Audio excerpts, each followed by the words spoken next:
Bridge to Captain Kirk. Captain, you're on. Oh. Hello? Hello, computer. Hello? There you are. Take your tat away. You love it. Big hello to all of you, and for some reason my phone is... oh, have we reached the mandatory advert? Nope, we're... Looks to me like we're straight in. We're straight in, which probably means we're not monetized this week. But a big hello to all of you. Welcome back to the Jenny Monday Club up here in the loft on Weir Yard. And well, it's been an exciting week, and I promised you last week that we're going to be doing the Steam Gala Special. Now, you probably noticed that not quite all the locomotives are Steam, but... Oh, sorry. You mean that on your Steam Special you haven't got Steam? But I do have period-appropriate locomotives. But certainly we have got... Right, let's have a look. What are we... which angle are we viewing? Let's go to... We are currently viewing... there we are. So we're seeing the A4 Pacific go past. I'm trying to think which one that is. I think it's Guillemot. It's either Guillemot or Golden Plover. Then we've also got the... let me go to the Mountain Cam. Oh, we missed it. We just missed it. So let's go to the front cam and we'll just see there coming into view at the bottom. We have got the Garrett, the Garthian Garrett. The Garthian says, I can guess that the Garrett is running. Yeah, you're just seeing lots and lots of wagons. Lots and lots of wagons is a big giveaway. But also like to put out there a really big extra special thanks to George Botterini and Roger Hunter, who have been very, very generously, incredibly generous, donated on the Super Chat before we've even started. Thank you ever so much for that. Seriously, thank you so much. But right, anyway, what's the news at the moment? The news at the moment, I'm trying to think actually. I had a whole load of things in my head and then... Do you have the scores on the doors? Scores on the doors? What's that from? I have no idea. But anyway, but we also have a monkey cam tonight, so you can see there Zoe looking... I was looking in to sort out the chat and make sure everything's fine. So we shall leave the monkey cam now. But a big hello to all of you. We've got 191 people in. Wow, we've got a good turnout this morning. So don't forget to tickle that like button and share us on social media as well. Let others know that we are live and dangerous. And it's great to have you all in here. I always feel incredibly honoured that you guys take time out of your busy Monday schedule to hang out on the Monday Club. And what have I been up to? Gosh, we have been so busy filming lots of stuff. I'm trying to think what there is that I can tell you about. We've started a new project layout build. And the idea behind this is I've been very taken by 009. Particularly with, you remember the Bug Box Coach review from... Is something crash over there? That one there, Cambrian, just after... Oh, it's amazing, isn't it? Run flawlessly for hours and hours. As soon as we're online... let's just see, how on earth has that come off the track? Who knows? At this point, it's just magic. I see your attention is elsewhere. Yeah, it's wanting attention, basically. Yeah. Now they're all coming up. Yeah, they're all like... Have you got your points set properly? Because it seems like they're all coming off just at that point. You've broken your tray. I put one on, You've broken your tray. and all the others come back off. Whoops, what are you Now doing? you're knocking other ones. You're just a menace, you are. Yes, an absolute menace. So, Jenny. Yes? Who's our sponsor this week? Our sponsor this week is veggie burgers, straight from Birdseye. Oh no, they're not our sponsor, are they? No, they're not. Chris Hale's Heritage Railway says, I did it. So I did not do it. I did not knock those wagons off. You can't prove anything. I didn't. I'm here sitting here eating a burger. Right, are you keeping an eye on the comments? So a big hello to O O'Neill, Southern Train Girl, Richard Swazerski, Ben Tullett. It says, I went to a strange gala at the weekend involving diesel, petrol and battery narrow gauge locomotives at the Eight-Dale Railway. I did get an invite to go there and I completely forgot on the Saturday. And on the Sunday, I had to wait in for a special delivery of a product that's on loan from the manufacturer for review, and that's from Nwins 3D, and it's the 4x1, which is a ready-made layout that's available in a trio of different specifications. So we're going to be bringing you a review of that. I've got to film that tomorrow, and it'll be coming in the next couple of weeks or so.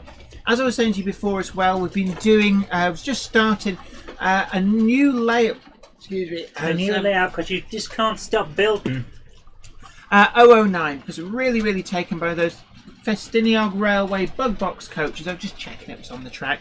Festiniog Railway bug box coaches, and I've actually just finished last week. We filmed a review of the Helgen 262 Manning Wardle tank, and we're going to be putting that out. In fact, we're so excited by this. We're putting it out hopefully tomorrow. So it's actually, we were sent the models to review by Rails of Sheffield, because they've got a big promotion on at the moment. So basically, you've given me a job for tonight. When you go to sleep, I've got to stay up and edit.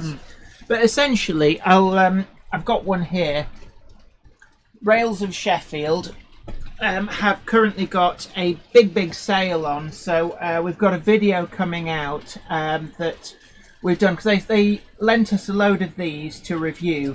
And I think £139, which is certainly by a long stretch the best price I've seen for them. And actually, a lot of people, I've seen a lot of reports of them like not liking corners whatsoever. And actually, I've managed to get them around 1 foot radius. They're not exactly happy doing that, but they do stay on the track as they go round. So anything over 1 foot radius, absolutely fine on those.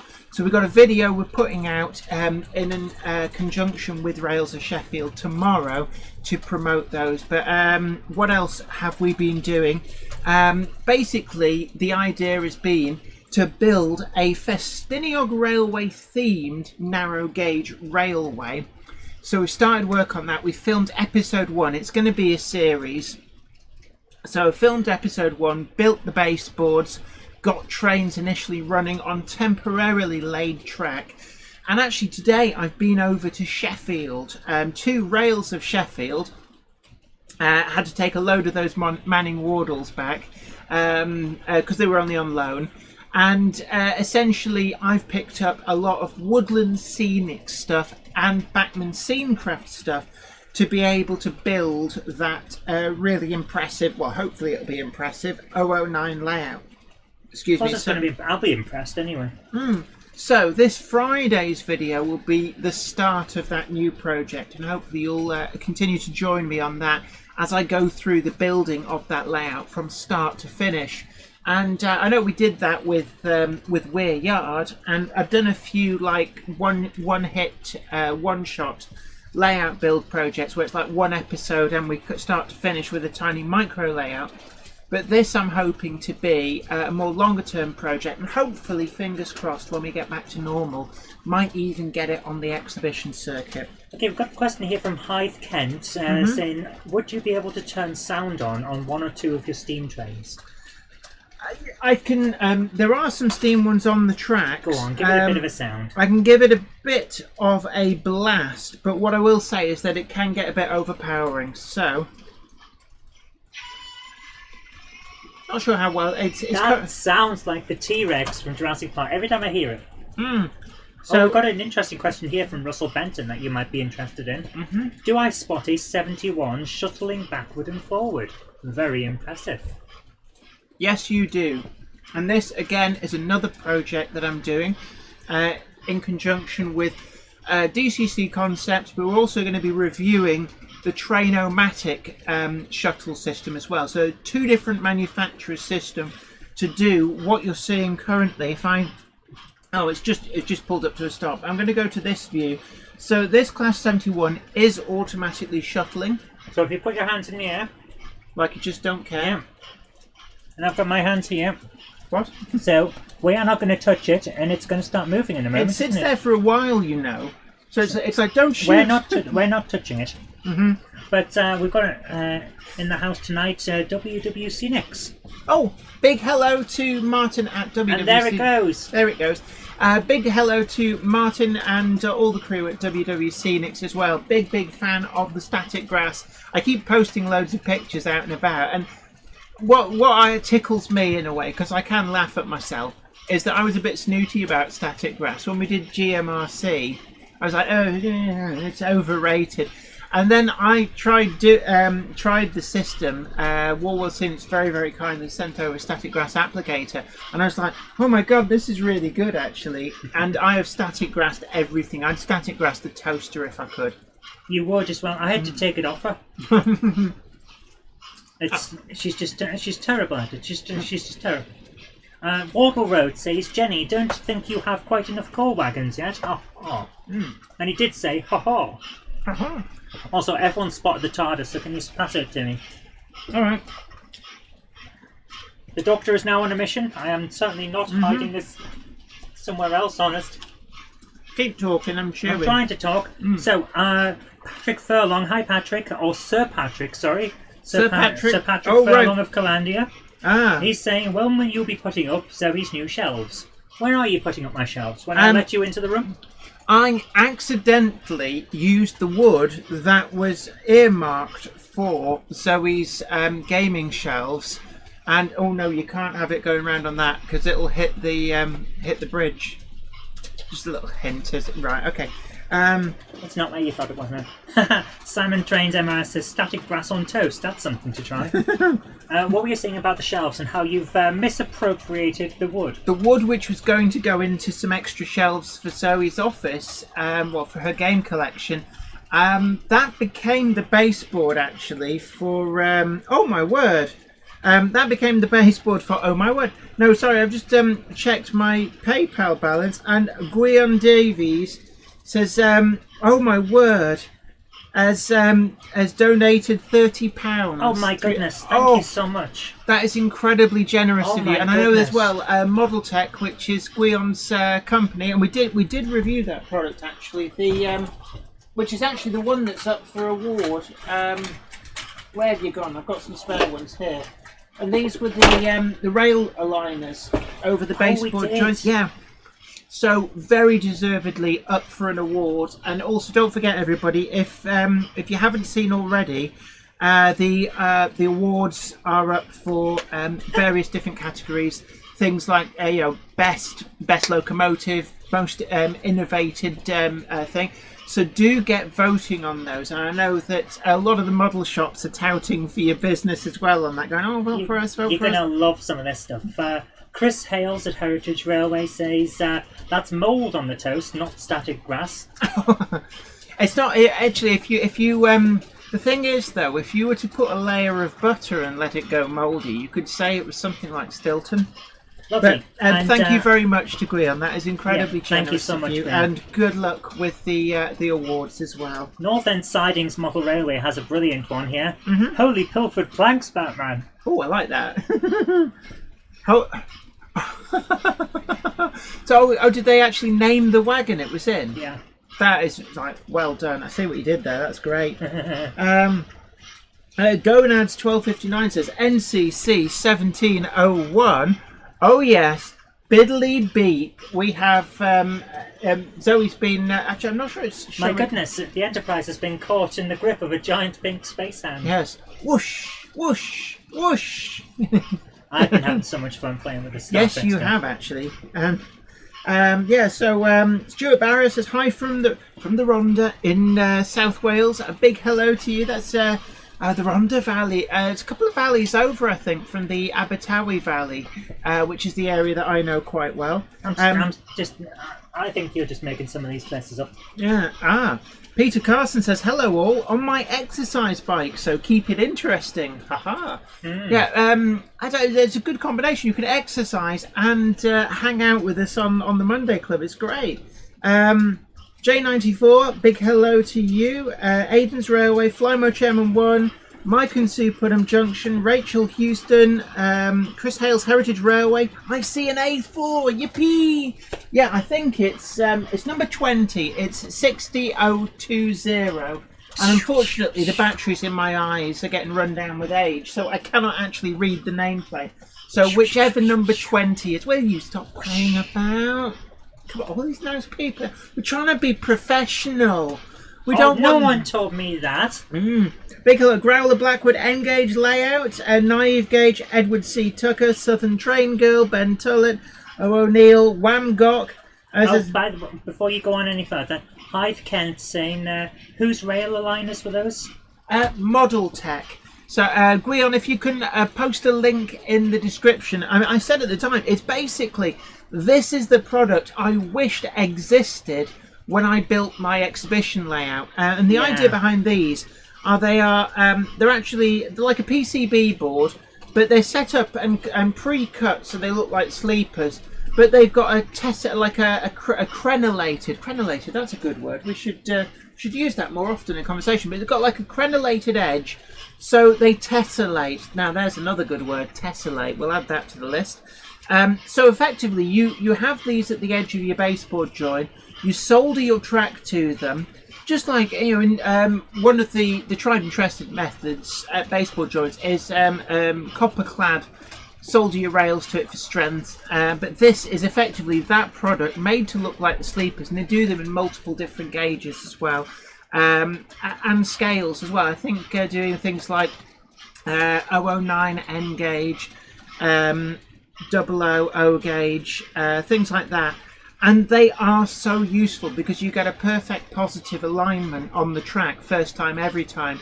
And I know from experience that when building exhibition type layouts, ones that need to be dismantled, track alignment over the baseboards is so difficult, and to get it right each time you set it up, it always seems to move a little bit, but these give you perfect positive alignment. So that is the product. Northern Siding says, Captain, the photon torpedoes aren't having any effect on the giant space train conductor woman.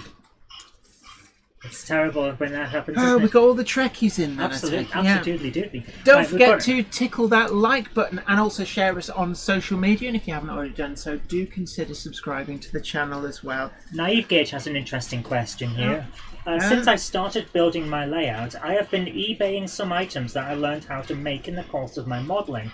Not trying to promote them, just it's what I'm doing. Do other Monday clubbers have side businesses? There's quite a few do. I know there's a few people have sent me products over the last year, and I've been really interested to review them, because it's all very well reviewing all the big ticket type things like locomotives and stuff, but there's certain products out there which are really useful. They're not necessarily expensive or anything like that, or not even necessarily sexy like locomotives and rolling stock. But they do a job that is so useful in helping you build model railways, helping you to run the trains. And I'm always pleased to hear from smaller businesses that do all these different kind of niche products. So I think that there are certainly Guion's in, War World Scenics in, although War World Scenics I don't think is particularly a small business, but certainly a very useful one. And in fact, when you look around, basically if you see something green and grass like, it's come out of a War World Scenic static grass applicator, because I redid all of my grass with static grass from that. Right. Ben Tullett says, by the way, Jenny, haven't you got a layout sale to plug this evening? Oh yeah, I mentioned. Someone's been watching my vlog. Somebody has been watching your vlog. So, by the way, incident. Somebody asked what the locomotive that's chugging round is. I'm going to turn it off because it's giving me a bit. One? It is the blue one, but that is a Princess. It's a Princess Royal class. Do you want to actually show it on screen while you're talking? Be coming up on 4. Coming up on 4. So yeah, it's the Princess Royal. I can't remember its name. Again, it's something like 46206. Is that Princess Mary Louise? But it's about to go into shot, so we're going to see it any second now. Any second. There it is. And can you actually read what's on that? Not from this angle. I'm going to have to actually get in close. Getting old. I can't read close up anymore. Princess Mary Louise. Boom, called it. Princess Mary Louise. If I just turned up on the camera, I apologise. I didn't mean to put you through that. Well, we can always put you on the monkey cam. So we're just bringing up the monkey cam, and you can see that the cupboard monkey is incredibly happy. So I'm going to be cutting back on the treats that I'm feeding the cupboard monkey, because clearly there is too high a sugar content. But that dime cake it's like dime bar cake, and it looks like a pizza, but it's not a pizza. It's a big, huge dime bar cake. It was really quite nice. Right. Patrick Furlong says, Zoe, fire phasers and free enterprise from the Attic Monster. Am I the Attic Monster? On the Game Hammer channel, yes. Canadian Rail Fan says, Sir, this strange world is not taking effect from phasers. Engage tractor beam to the woman who's talking about trains. Is that engage or engage?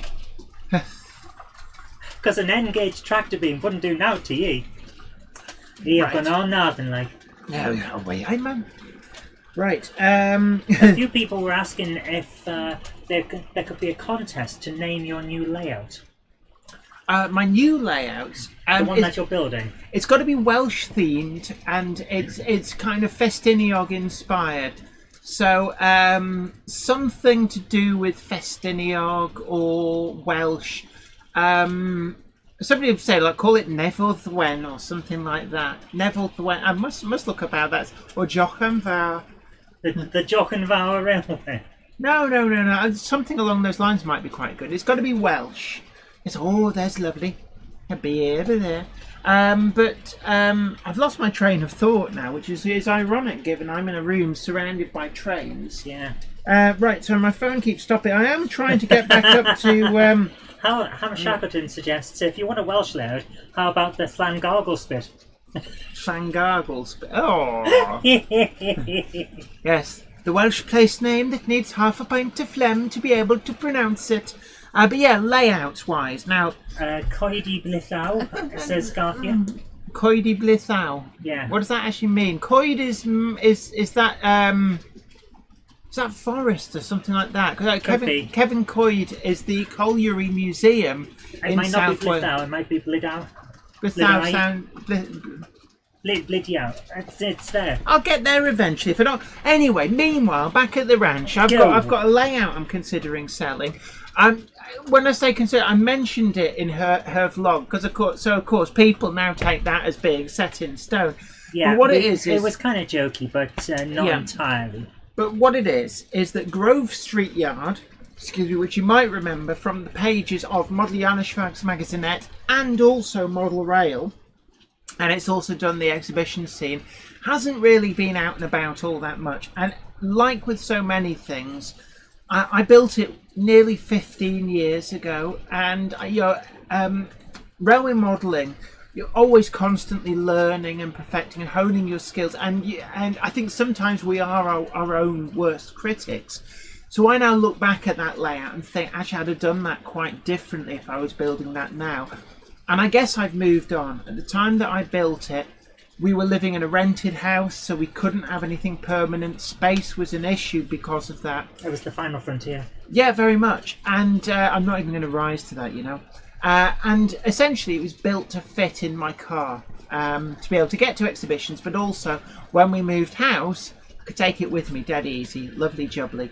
But of course, now that I've got a much fancier layout, never gets used, never ever gets used. Last time I exhibited it, it had no kidding, been a year since I'd previously actually run it at an exhibition. It basically lurches from one random exhibition to another one like a year to a year and a half later, and never gets used in between. It's taking up space. And now that I'm building this 009 layout, what I'm thinking is I should entertain the notion that if somebody made a sensible offer for it, then I should perhaps let it go to a new home. I mean, there is a lot of stuff on there that I could theoretically salvage and reuse, but it's one of those things where you think, actually, give somebody else the opportunity to have and love and enjoy this layout before I just rip it apart. Because it always feels like a really sad thing to do, to dismantle a layout. No matter what the circumstances are, it always feels something that is always a little bit of a pang of regret. So like when I demolished Trinity Road, and the reason for that was it was just built into the shed, and it very much wasn't really suitable for salvaging as a complete layout. It wouldn't have fitted anywhere. I honestly thought you were going to try. No, and also at the time, I needed a lot of track for up here, so I had my eye on the track, the point motors, a lot of bits and pieces. Scenically, there's a lot of Trinity Road has actually ended up here. So I mean, like the military establishment, that is actually the main building of Trinity Road Station. Anyway, I've been waxing lyrically about my stuff. Yeah, I'm like a classified, like the back pages of the Exchange in Mart. One careful lady only. and 1,000 maniacs. Yeah, one careful lady owner. Never raced or rallied. Treated badly, though. Tim Dowd is saying, Jenny, what's that white disc thing in the sidings with the black base? Oh, right, is that visible? This is right. Like, I'm going to put the cupboard monkey on. She's far too happy. We got the cupboard cam. Oh my word, it's got lights as well. Oh, you need an affiliate link for them to Amazon. Warp factor 10, Mr. Sulu. Aye, sir.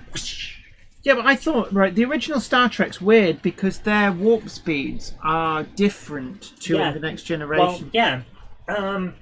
In Star Trek 3, the Excelsior is attempting a trans-warp drive, which is actually just means further than the warp drive. Oh, shit. And that causes a re-evaluation of the warp scale. WWC Nick says, so you're gonna need lots of grass. Actually, yeah, I'll check the stash drawer, and the stash drawer Is full of different grasses? It is actually. It's full of just grasses, but I will probably need. Don't let the local folks know about that. The local what? The local folks that you've got a drawer full of grass. They'll be in. Yeah, don't walk on the grass. Smoke it. Oh, that grass could be anywhere. But yeah, I will be doing. So everyone's noticed where the TARDIS is. Oh, they do that very quickly. They're all very, very observant. I go for months without figuring out where she's hidden it. Wardle Road says, WWC Nick, sort me out with some dead grass. Ah, you'll be wanting the contents of his mower next time he does the lawn, then. Pork Chop Express says he has a warped scale.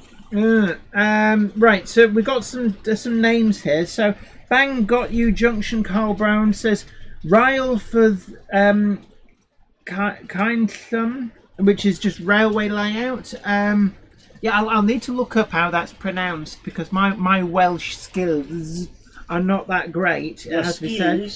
Simon Trains MRS says, Ifro equals Weir Valley. Take it one syllable at a time, Jan. I'm sorry, I need my half pint of phlegm to. Llanbaeth, Pwdgwyngyll, Llandais, Hiliog.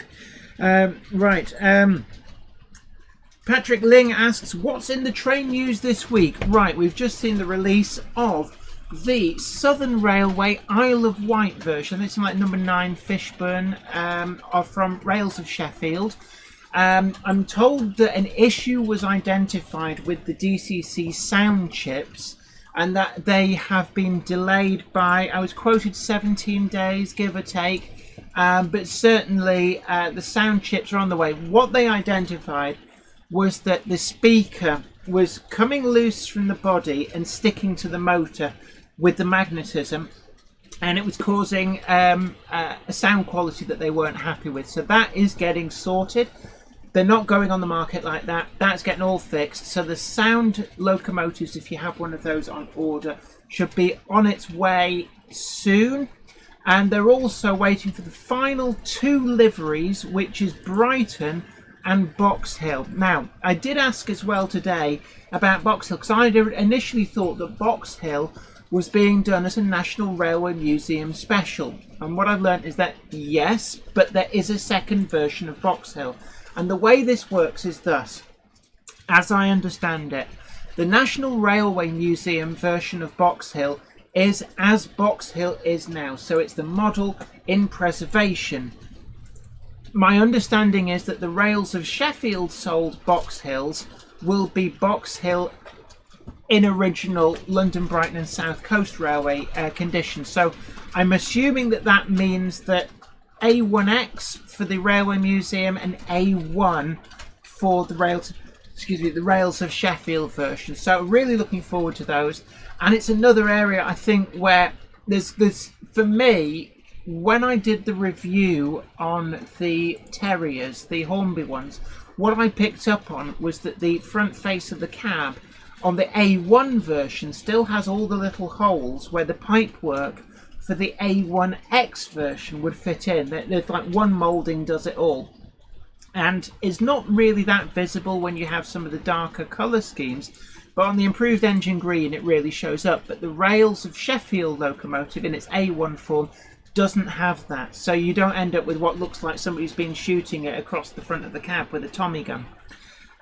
D-class samples there, they've gone back for some tweaking, because I did ask whether it was possible to borrow some of those to run them and review them, and what they said is, as far as they're aware, they're not actually running models, the ones that the liveries were on.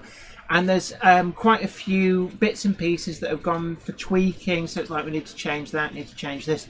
So they said it's not really practical to do that, but when the next livery samples arrive in the country, once they're signed off and they're happy with those, then there is a possibility that I'll get to review them and run them, and that I'm actually really excited by that.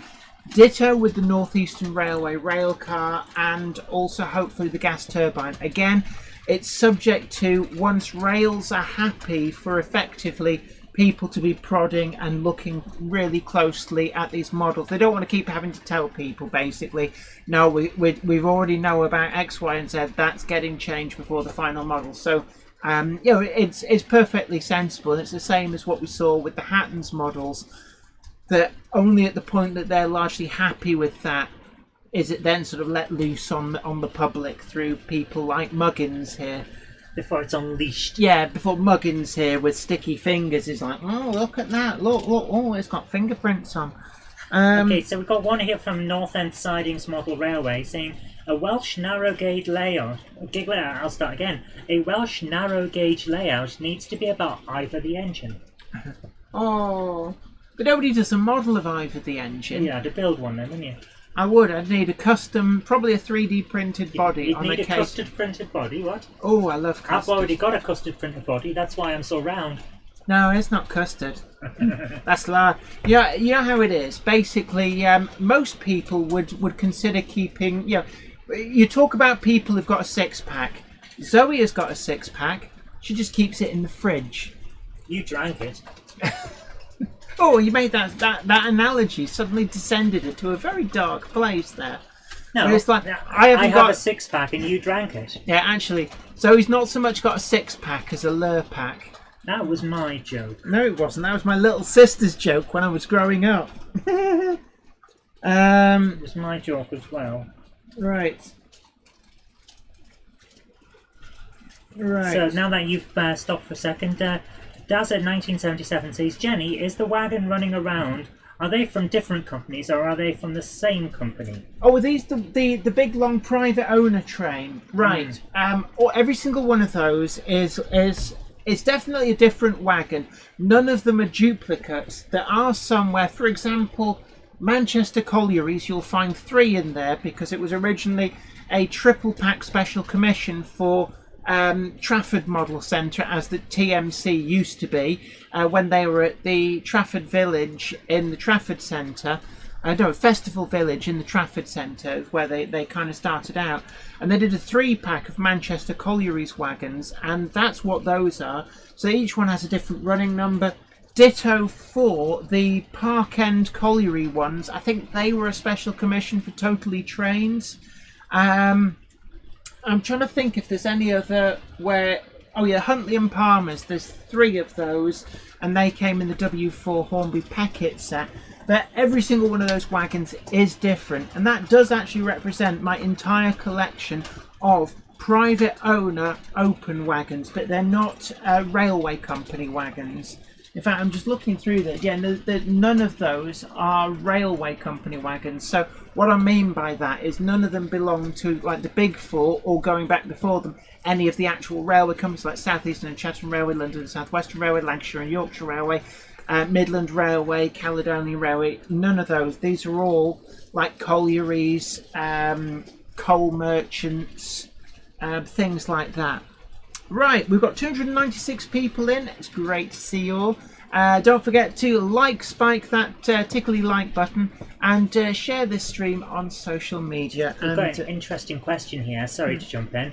Sid Vicious says, do you have any heating up in the loft, Jen? Or does it just keep warm enough because it's getting to be cold nights now? It's actually, we've got air conditioning on up here because it gets very warm up here. Now, the reason it gets very warm... Do you want to explain the air conditioning? Oh yeah, the air conditioning is... This is a bottle of water that has been frozen overnight in the freezer. And then we put it in front of a little 12-inch desk fan. And that blows cooling air. But essentially, this room is very well insulated. And it does mean that it even in the height... Is that rain? I can't hear it. What? I can hear it. I think it's rain, you know. I think it's the trains. No, it could be rain. But it's very well insulated, so it does get quite warm even in winter because the heat doesn't... Is it actually raining? No, it's wet outside, but I'm not seeing any rain. Right. Right, Mark Jenkins, hi to you. Dazza 1977. Oh, right, sorry, I've just read that one out. Ben Tullett, remember Captain Kirk likes the classical music from the Beastie Boys. His favourite is Sabotage. Yes, I like the loud noise and the shouty bits. I like the beats and shouting. Yeah. Matt Ovell says, no six-pack, I have a keg.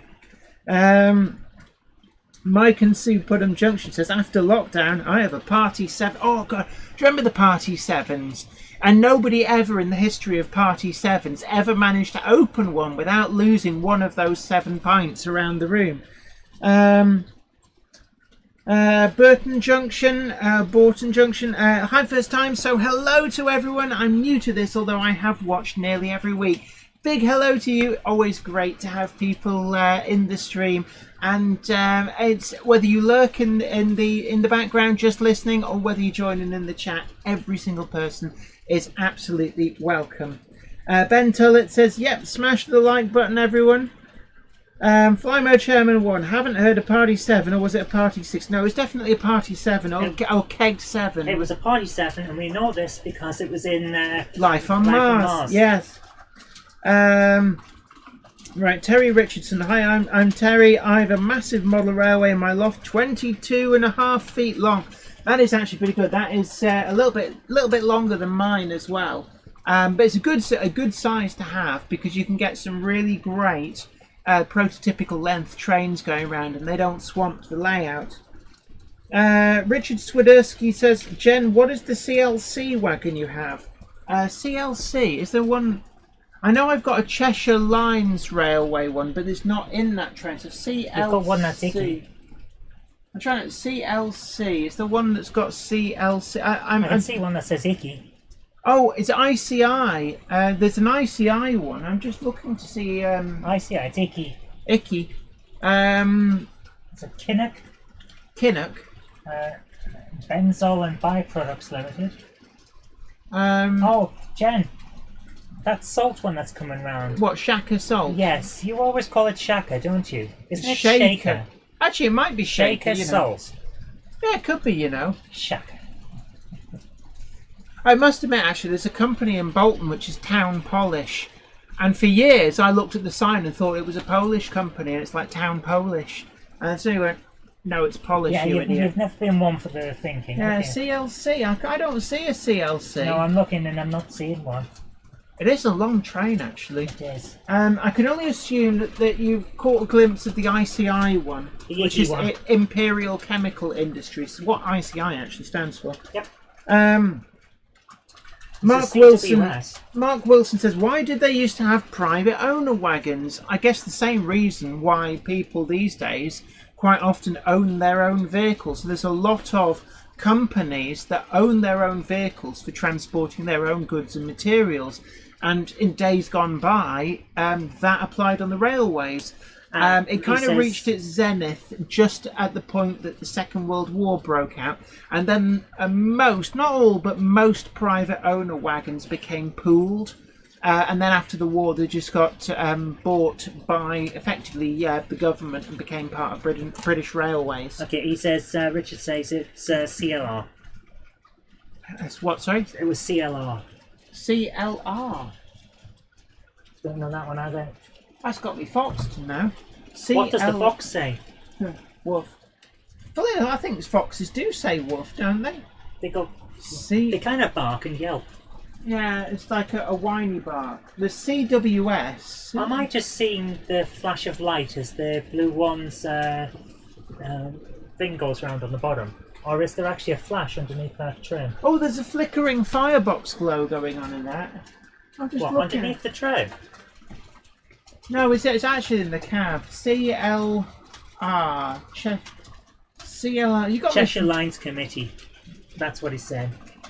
Oh, it's not in that train. That's what's thrown. I do have a Cheshire Lines wagon. It's actually a Bachman wagon that was issued as part of a Collectors Club 3-wagon set, supposedly for the Great Central, but it attracted a lot of criticism because the triple wagon pack had a Greater Central wagon, good, Cheshire Lines Committee wagon, that's also good because that was a joint line with the Great Central, but then the third wagon was an LNER wagon, and it's like, whoa, what are you doing to us? We need this suitable for pre-grouping. What we got here, David Scott says, one of the reasons is so that when they got to the docks, the ships could be loaded with the correct company's coal. That is an interesting point as well. And also, I think it was simply a case of for companies that, for example, stuff didn't. If you had stuff in a wagon that wasn't going to get unloaded quickly, you got charged demurrage if you had somebody else's wagon. So you had a turnaround time. So it had to be unloaded and kicked on back on its way. But if you owned the wagon, you didn't have to pay that demurrage. And obviously it meant you had a lot more control over the wagons. I know that Huntley and Palmer's Biscuits had a lot of there was a lot of axe grinding going on with the Great Western Railway over unsuitable wagons rocking up for the products to be loaded in, so they'd be dirty or they'd be open-topped wagons. So it's like, it's boxes of biscuits, come on, rain, people. Yeah, they're going to fall off. And actually Huntley and Palmer's ended up in a big spat with the Great Western Railway because they went, okay, we'll buy our own vans. And then the Great Western Railway took them to court. Said, no, you have to use our vans. And actually, the Great Western Railway won. So they ended up with all these vans that they weren't allowed to use on the main line, which is a little bit mean. That's ridiculous. We've got another one here from Michael Pollett. Hi, Jenny. 50 years ago, I used to work the night trunk from Mayfield Station to Bolton Trinity Street. Basher Bill was the Bolton driver. He used to knock walls down with his trailer. Yeah, we have nicknames for people like at work, which is a bit like that.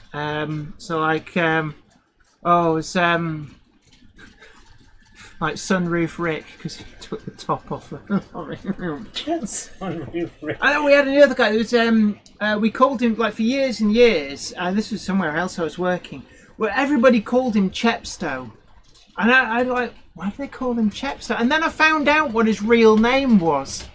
Could you guess what his real name was? Chepstow? No, his real name was just in Wales. Chepstow as a town is just in Wales. That's terrible. So his real name was just in Wales, and everybody just called him Chepstow. And then there was another guy, everybody called him Boomtown. And what he used to do was at the beginning of the year, he would book every single Monday off that he could, using his entire holiday allocation, because he hated coming to work on a Monday. So everybody called him Boomtown, because he like Boomtown Rats. Why do I hate Mondays? Oh my goodness, that's brilliant. It's always really interesting to find out the origin stories of people's nicknames. I find it really quite funny. Climber Chairman 1 also points out, probably quite accurately, And of course, if you have your company's name on the side of your wagon, it's free advertising. And that is another thing as well. You've got to remember that it was basically a mobile billboard. The Palmer's biscuits, having to take them to court really did take the biscuit, didn't it? Yeah. Right. Thank you for that one, Ronald Morris. Manthony 1956 says hello from San Antonio, Texas. Jenny and Zoe, our global reach is out there. We're doing really well, actually. You've gone international, Jen. I was internationally infamous for a long time. Borton Junction says, so excited, going on day steam trip from Milton Keynes this Saturday on the Cumbrian Mountain Express on the Settle Carlisle Ribblehead Viaduct on my bucket list. Oh wow, my parents have been on that route and they said it was an absolutely amazing day. Are you alright there, Cupboard Monkey? Yeah. That was a bit of a funny face there. You let me know. I've got a stabbing pin in my side again. Oh, I'm sorry. Chris's Trains. Jenny, what are the loads you have in the wagons?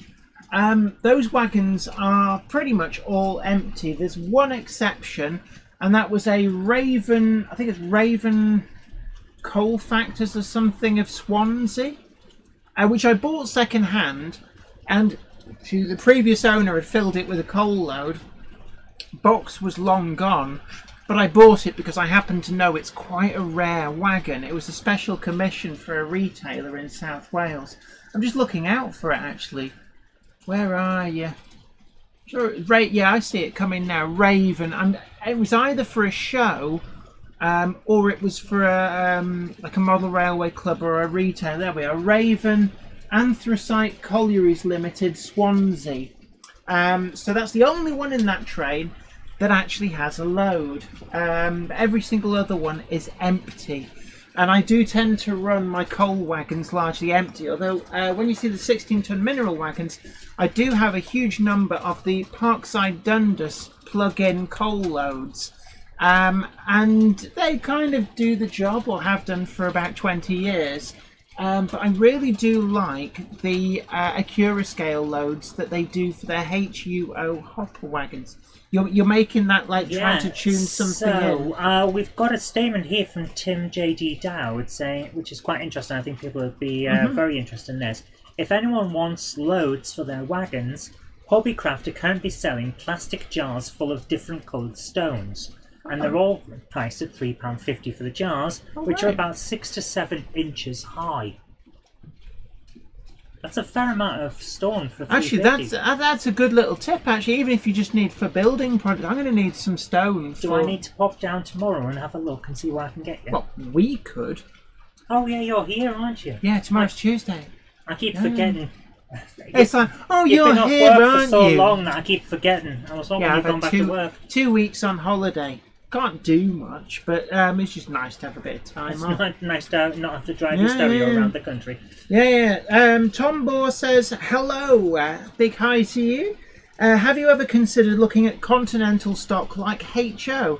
Me and my dad modelled Penn Central in the late 1960s, early 1970s. I must admit, I do really like a lot of the American railroad stuff. I'm really interested in. I follow a lot of YouTube channels that go and kind of explore some of these, not the main lines, but the little backwater lines where you'll have trains just trundling down the middle of the street on semi-abandoned lines, and I find it really fascinating, and I really do love the American outline models. So I think the problem would be that I already spend far too much. If I introduced modelling US outline stuff into the mix, that would be our next little model, I know it. I think after the 009 bug has been exhausted, I might move on and do a very small, like a US shortline job, where just shuffle a boxcar or two in a little semi-rural backwater. I like the idea of building something like that. In fact, I can use those DCC Concepts shuttles, which you're just about to see the Class 71 go to a halt. That's going to sit there for a bit and then it's going to roll off. We've got that all working. That was actually the test fit, because what I wanted to do was make sure that I understood how the system worked, and then I'm going to do a video on that. But I've been sent from Trainomatic as well. I know Trainomatic will be like, oh, we sent you one of those as well. Why didn't you mention us? So they have very kindly as well sent a couple of their modules, one for either end of the shuttle.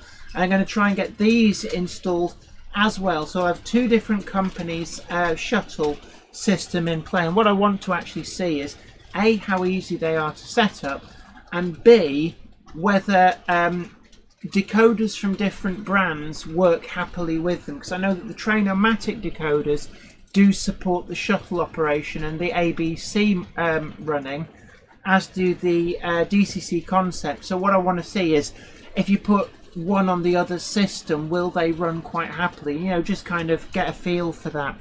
So that will be a forthcoming video.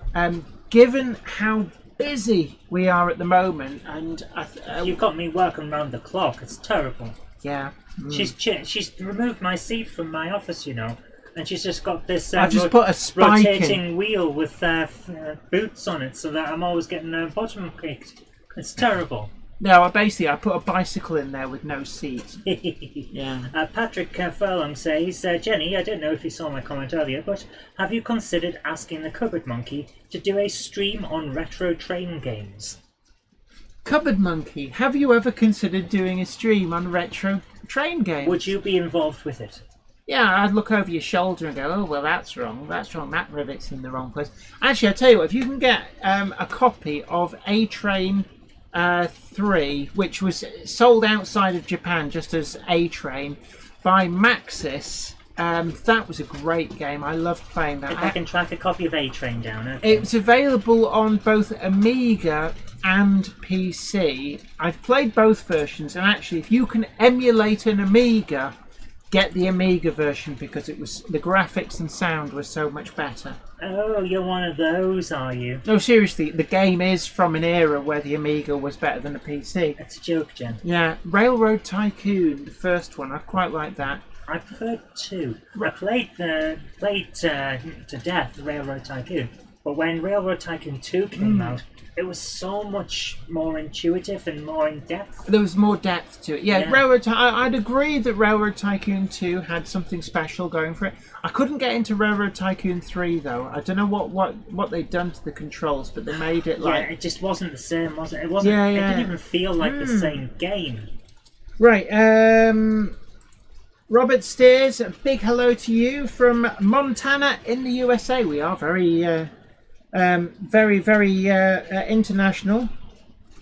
Daz in 1977 says, is the tankers there for fuel or other stuff? Tankers. I think, yeah, those are, is it class B, which is heavy fuel oil, things like diesel. You can tell tankers apart. So some are class A, which is for volatile things like petrol. And then you can also get stuff like for methanol. You really don't want to leak in a methanol tank. No, not a lot. Dave Baker, also known as It's My Model Railway, says, does anyone know if Hornby has dropped the release of R3821 92220 Evening Star, the Centenary Year Limited Edition? It is no longer listed on the Hornby website. I have heard nothing about it being dropped. I can ask if I remember. I will send an email to Simon Kohler, and I will ask about that. If he's watching, can he tell us? He's a busy man. I doubt he's watching. Maybe he has it on the back. You know. What, keeping an eye on me? Yeah, making sure that you're not saying anything that you shouldn't. Let's see, what is Jenny saying about Hornby? But no. Hi Simon, love you, love your work. You heard it here first. Jenny loves Simon. But no, I'll. It makes me sound like, oh yeah, me and Simon, we go way back. It'd be like, yeah, who are you? I'll ask Hornby because it'll actually be somebody in their press office. I will just check up on that and say if I remember. So do remind me. I haven't heard anything. It may just be a glitch with their website. It may also be that it's sold out on pre-order. So That wouldn't be a surprise given some of the other centenary stuff. some of the other centenary stuff has sold out on pre-order. It has been incredibly successful. So that could be a reason for it. Have we got any more Coke up here? No, I'll get you some in a moment, though. We've got a couple of questions about games, train-related games. Patrick Furlong says, Zoe, did you play Southern Belle from the Amstrad Action cover tape? I certainly did. Southern Belle is a simulation, Jen, of driving from London to Brighton in a steam train. It's rather cool. And McBenman1 says, can you do a stream about Train Simulator 2021? We don't have it. We've got Train Sim World, Yeah. but we don't have Train Simulator. Big hello to Peaks47. Welcome to the stream. Great to see you in. John Slade says, back in a mo, got to lock the shed. Oh, that is quite important, actually. Yeah. Yeah, you always have a go at me when I forget to lock the shed. Yes, I have to go around and turn things off for you. Tim Condrup says, did you have a nickname at work, Jenny? Yes, unfortunately, I can't repeat it on the stream because it's like, oh, you head. Yeah, I don't believe it's legal to play it in Scrabble. No, it'd be like, oh, I say. Yes. Yeah, it's like, I think my work colleagues I think Pratt is probably my nickname. Okay, I've got a question here from Andrew Davis. Do you remember the children's programme Chigley? It had a train in it, but he can't remember Wasn't the that name. in something like Time for Trumpton or Camberwick No, Green? Chigley was a different show. Right. It had a train in it, and he can't remember the name of the train. Does anyone remember the name of the train in Chigley? I do have Google here. I'll look it up. All right. 46233 Sam says Raven Wagon was produced for the Midland Rail-X model show at Midland Railway, Butterley in 2011, I think it was. The actual wagon still exists, thus why they modelled it on it. Excellent. Thank you very much for that.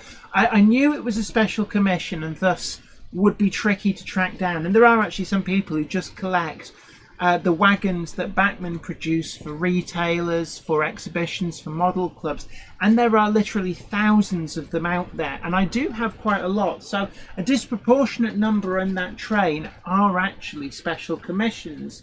So I'm looking through there's a lot from the National Railway Museum, TMC, Bachmann Collectors Club, I think there's a couple in there as well from Worley Model Railway Exhibition. Although they usually do tankers. I think there's one wagon that's from Worley. There's what others have we got? I've got there's G models in Nottingham as well. I got a few from there. There's loads of specials. Harbin Hobbies I can see there. Well, I've got an answer by you looking at that. For Chigley, the locomotive is called Bessie, and she's driven by Lord Belborough, and it is part of the Trumpton cinematic universe. Lord Bell what? Belborough. Right. I'm Yes. well behind here. 1940. No, blimey neck. Patrick Furlong, Jenny, don't know if you saw my comment. Oh right, you've already read that out. Donald, are you actually up to date on the comments? Yeah, then? I'm right at the bottom Oh, of the... good. Nobody's. You're not, are you? No. I just let me double check as well. Keep checking in on the comments. I just want to make sure. Now everyone's talking about Camberwick Green. I remember Trumpton. Time for Trumpton. I used to be pew, Barney McGrew, Cuthbert, Dibble and Grub. Hip. So Patrick says he saw an episode of The Avengers which featured a train nut who had a replica carriage built in his home. Thompson says we had two drivers, others are available. One called the Reverend because he wore plimsolls and carried a Bible, and the other, my regular driver for a couple of years, called Grandad. Always looked older. Oh, everyone's saying we've crashed. Where? No, the stream has crashed, but Are we? it's still going on my screen. It's still going on my screen as well. Hold on, let me just see where we're up to. Oh, everyone's saying we've crashed. No, we've not crashed. Not here. But we've got 313 in the stream. Don't forget to tickle that like button. It giggles like a little baby. If you tickle that like button, share the stream on social media as well. Let everybody know that they are more than welcome to join us here on the Monday Club. And if you haven't already done so, do consider subscribing to the channel. There's not really a lot of model railway news this week, to be honest. I did also inquire, I mean, as you can tell, I went to Rails today, so I've got a disproportionate amount of news from Rails. The 3D printed Southeastern and Chatham Railway wagons, I do have a bit of news on them, and he didn't tell me not to tell everybody, but do watch out, because in the next few weeks... Watch out, because Beetle's about? Right, they disappeared off the website because they did sell out, but they've increased the orders being made. There's been a delay because of COVID, and that is simply because the company that makes them has been sidelined into making medical-related stuff. So it's been put on the back burner, but it's now project's back up and running. They have ordered an additional, he said 50 of some of the wagons, and it was 100 of the ones with the metal doors, because apparently they sold out far quicker than the others, so they figured there would be a lot of demand for them. So when they arrive in the shop, not before, but when they arrive in the shop, they will go back to order on the website. So if you missed out on the pre-orders, I know I've got mine ordered because I got told in advance. I was there waiting for them to appear, like, right, okay, I want them. But there will be extras available for those who didn't manage to get an order in when they were there for pre-order. But you'll have to kind of be pretty quick, unfortunately, because there's no way of ordering them in advance. As I said before, they're waiting on updated... What? Oh, sorry. Kevin McAllister85 says, City of Salford has now been released. And now he's talking about a train, but what I actually heard in my head was freedom! Freedom!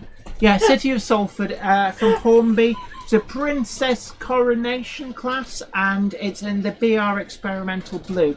And it really does look nice, actually. In fact, it's the same blue that the blue locomotive's going round in. That blue locomotive is that. Beautiful. Yeah, that's why I picked it.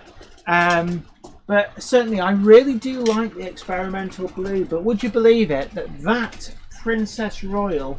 I'm turning around. People watching the stream are like, what? Yeah, they can't see it. It's coming round. Yeah, we should be coming round the mountain when she comes. I think it's on this screen. I shall return. So the one you're seeing there, just coming into view, would you believe it's the only BR experimental blue liveried locomotive I've got? Even though they did the A4, the King class, the Castle class, the Merchant Navy, I've certainly seen unrebuilt, possibly rebuilt. No, I say unrebuilt, definitely I've seen. Princess Coronation, Princess Royal. So there's quite a lot got. The A4, A3, probably the A2 as well, and maybe even the A1. A lot of these locomotives got experimental blue, and yet that's the only one I've got. Right. Patrick Furlong says, Jenny, you're a slave driver. You're supposed to say, what did your last slave die of? To which I would respond, overwork. Ba-da-boom. Right, it is getting warm up here, I will say that. Mark Wilson booked an all-day ticket on the Severn Valley on Friday, 3 round trips behind a warship. Happy days. Which warship is it? There's only 2. There's Foxhound and... I think it's Foxhound, or is it Greyhound? Certainly there's 2 warships that survive.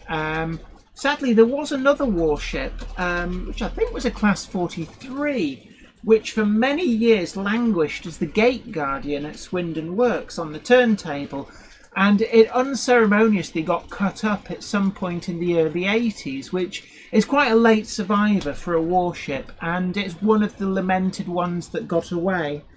Simon Trains MRS says, 340 people watching. Does Zoe get her pizza if the stream gets to 400?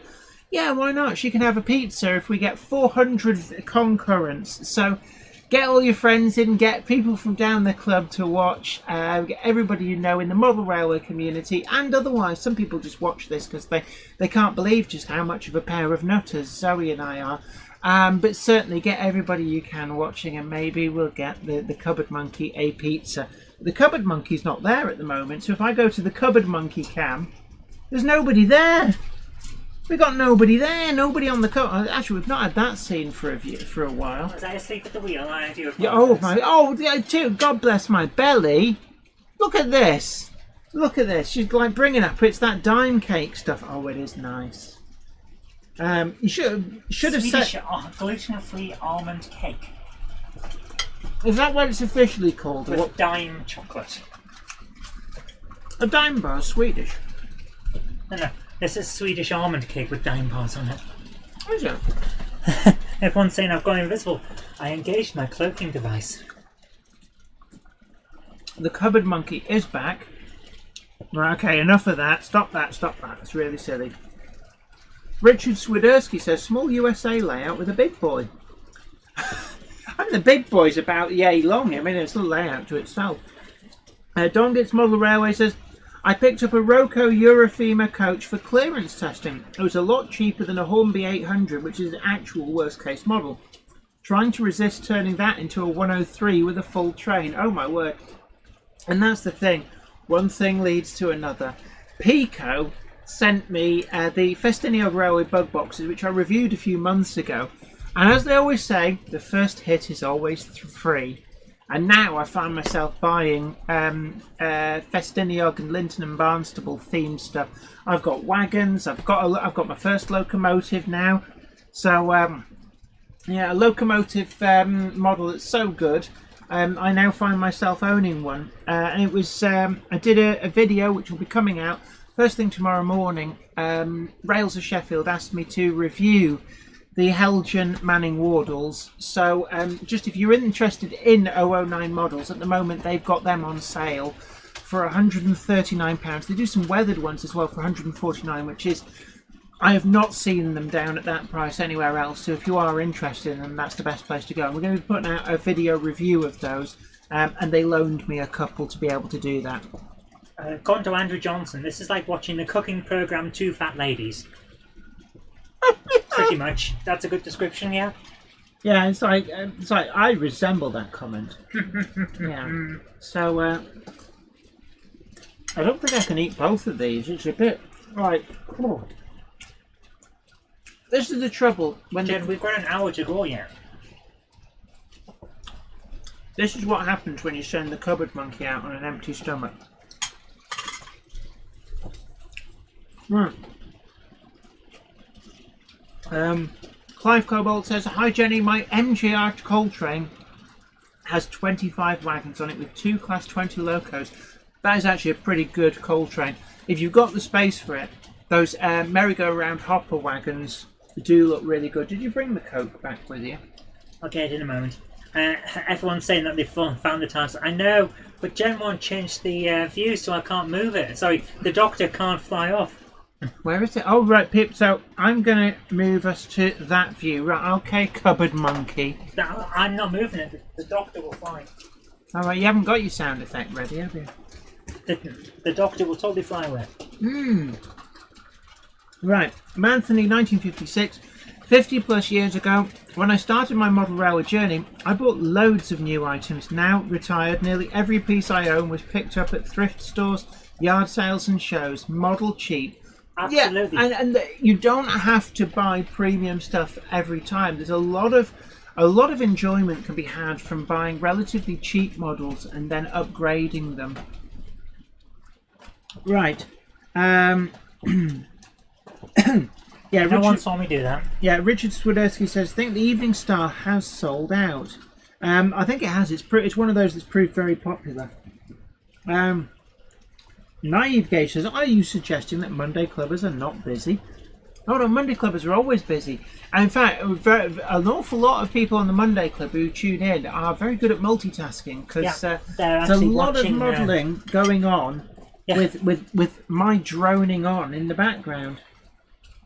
Alright, let me get some more of this. While you're on about it, shall I talk about something else, or would you prefer me not to make my jokes? Let's move on. As Dixon of Dock Green would say, evening all, says going to the dogs. Naive Game says, I recently saw a video where Jenny's shed had been broken into. So sad. Did that saga have a happy ending? Actually, that was about Yes 10 and no. years ago now. 9 years. Yeah, but yes And no. yes, it did kind of have a happy ending in that probably about 90% of the stuff that was stolen was recovered because basically they were thickies that stole it. And it ended up getting spotted going up on eBay, so police got involved. It was taken off eBay and I got it back. No, that's not quite what happened. The guy who bought it at a car boot sale to No, sell on eBay. He bought it from a guy in the pub. It's like He actually came clean and emailed us and emailed the police at the same time, and that's how it all got sorted. And they actually found the fence. they actually found the people. They did somebody for receiving stolen goods. No, for handling stolen goods. Mm-hmm. The only thing was, they said they knew that they were the person who'd nicked it, but they couldn't. They didn't have the evidence to prove that. But then they got caught whilst on bail for that offence, doing another burglary. Yes, they got caught because he stabbed someone. Yeah, he actually stabbed somebody with a penknife. So I'm actually. I wish I'd been able to catch him and stop him from getting in the shed the second time. Mm. But I'm also, because of what happened to the guy who did catch them, kind of glad I didn't. Apparently it was only a little box cutter, so it didn't really hurt the guy. No, and but from what the police said, so. He said the guy gave as good as he got. But because he'd actually stabbed the homeowner, they got him for attempted murder. Yep, so he went down for a long time. But the best part was the face on the insurance claim adjuster. When she was sat in the house. She was actually here. We were going through the paperwork and the police knocked on the door and went, "I believe we got something of yours." Yeah, her face just dropped. Just like, and she actually said, "But this never happens." Yeah, yeah. This never happens. People never admit to us that they got the stuff back. Yeah. Well, what are you going to do? Of course we're going to admit that we got the stuff back if we get the stuff back.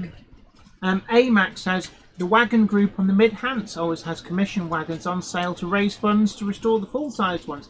Yeah, and that's another thing as well. I've got one somewhere over here. There's a brake van from one of the loco groups at the Severn Valley Railway that they did in conjunction with Bachman to raise funds for restoring of a particular locomotive. And I got that. I managed to find that mint boxed second hand at a show in Burton-upon-Trent that I went to, which was most good fun. Oh, excuse me. We've got an interesting one here from Clive Cobold. Jenny, my oldest locomotives are 3 Triang Class 81 electrics. I got them in 1968. Oh, wow.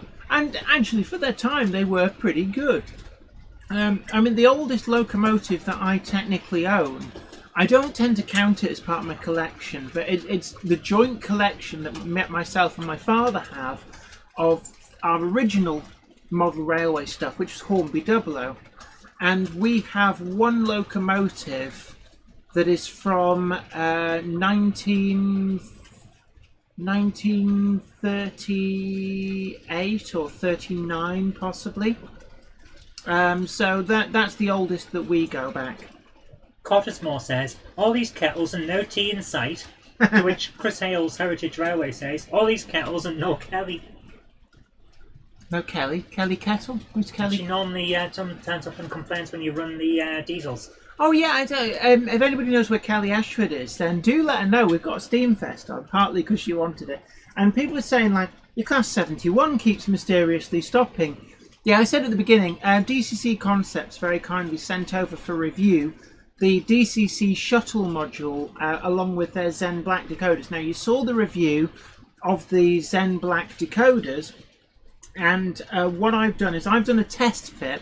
So I didn't film it. I do because I went, worked out how to do everything, and you really didn't want a video of me swearing and going, "Oh, my finger," and "Oh, how am I supposed to cut this?" and stuff like that, because I do a lot of swear. This mouth is a real potty mouth when there's no camera out. The reason you don't see any of that on the videos is because I edit it. So while you're on, Jen, but it's on the shuttle, and that was a test. So that when I film the video, I look like I'm really knowledgeable, but actually I've had practice. Yeah, well, that's how you get knowledge, isn't it? John Slade says, Jenny, how can you insure train equipment in the shed, please?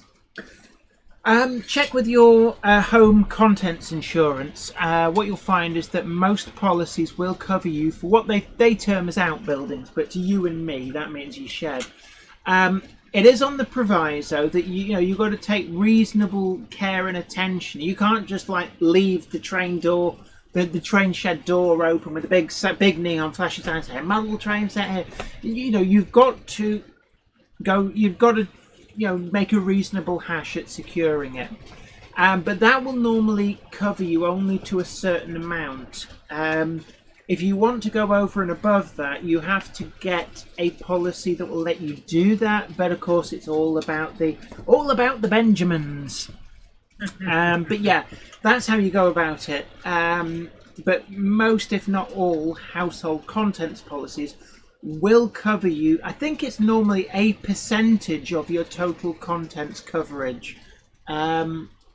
So say you've got £100,000 worth of contents cover, and the policy will cover you for, I don't know, 10% in outbuildings or 5%. Then that's how it works out.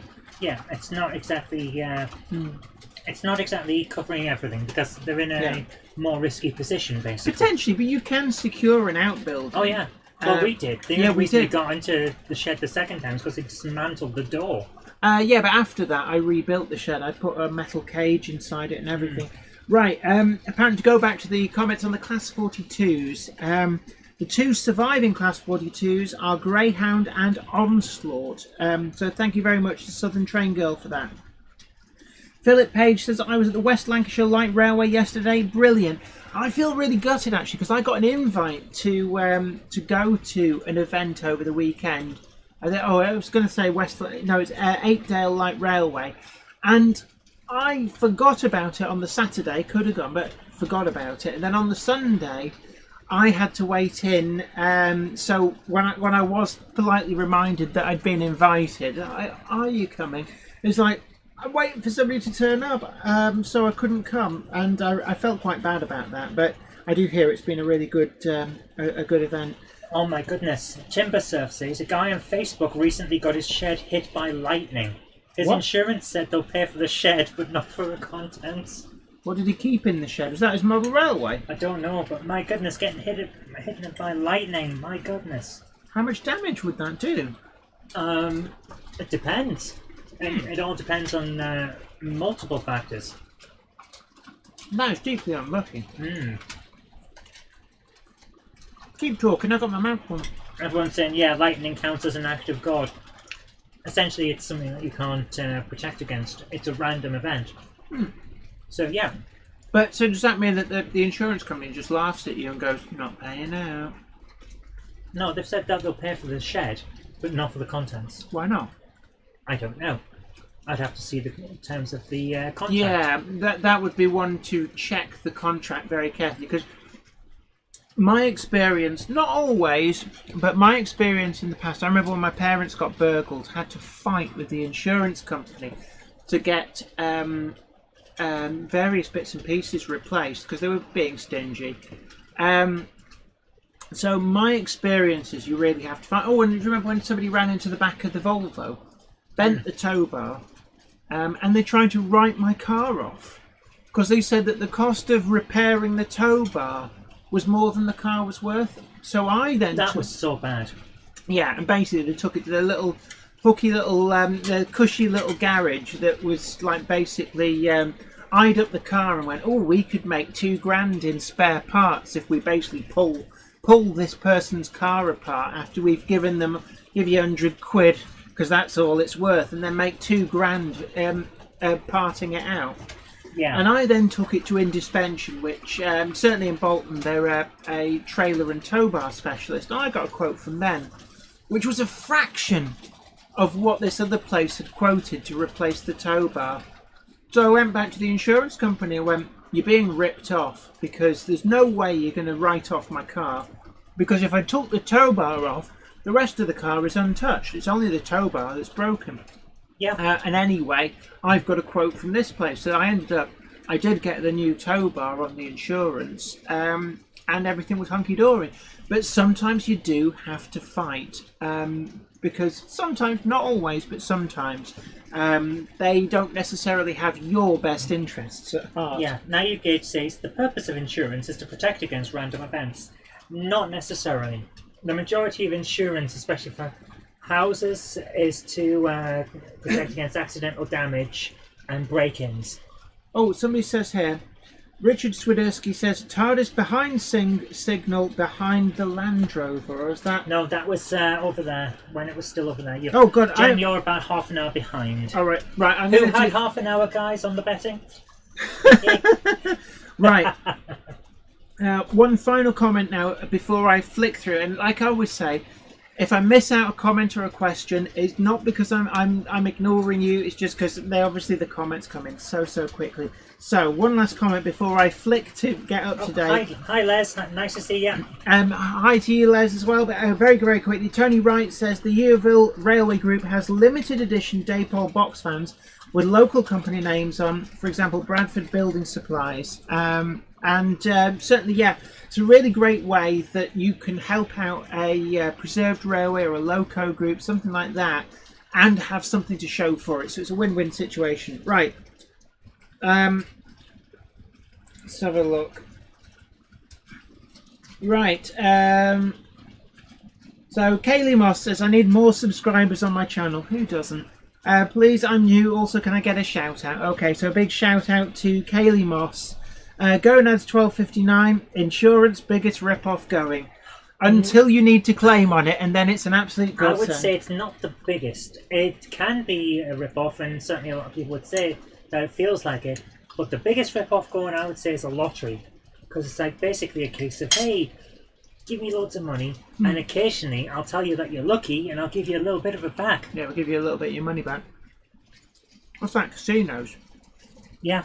The only winner in a casino is the people who own the casino. Pretty much. Right. A big hello to Not Lobby and Model World. It's always great to have you in. It's one of the things that I am really missing, apart from Coke, which was promised but never I'll arrived. bring it back in a sec. And you put that back in the fridge, actually. I couldn't eat. Okay, that's fine. I'm all chocolated out. Okay, that's fine. But certainly, I've really missed having guests, actual physical, like you know. Oh, I was going to say touch them and prod them, but they'd be like, "Oh, don't do that. They'll not come back." I'm not going to be a guest if you do. They might come back, but they're the wrong kind. Wrong sort of guest.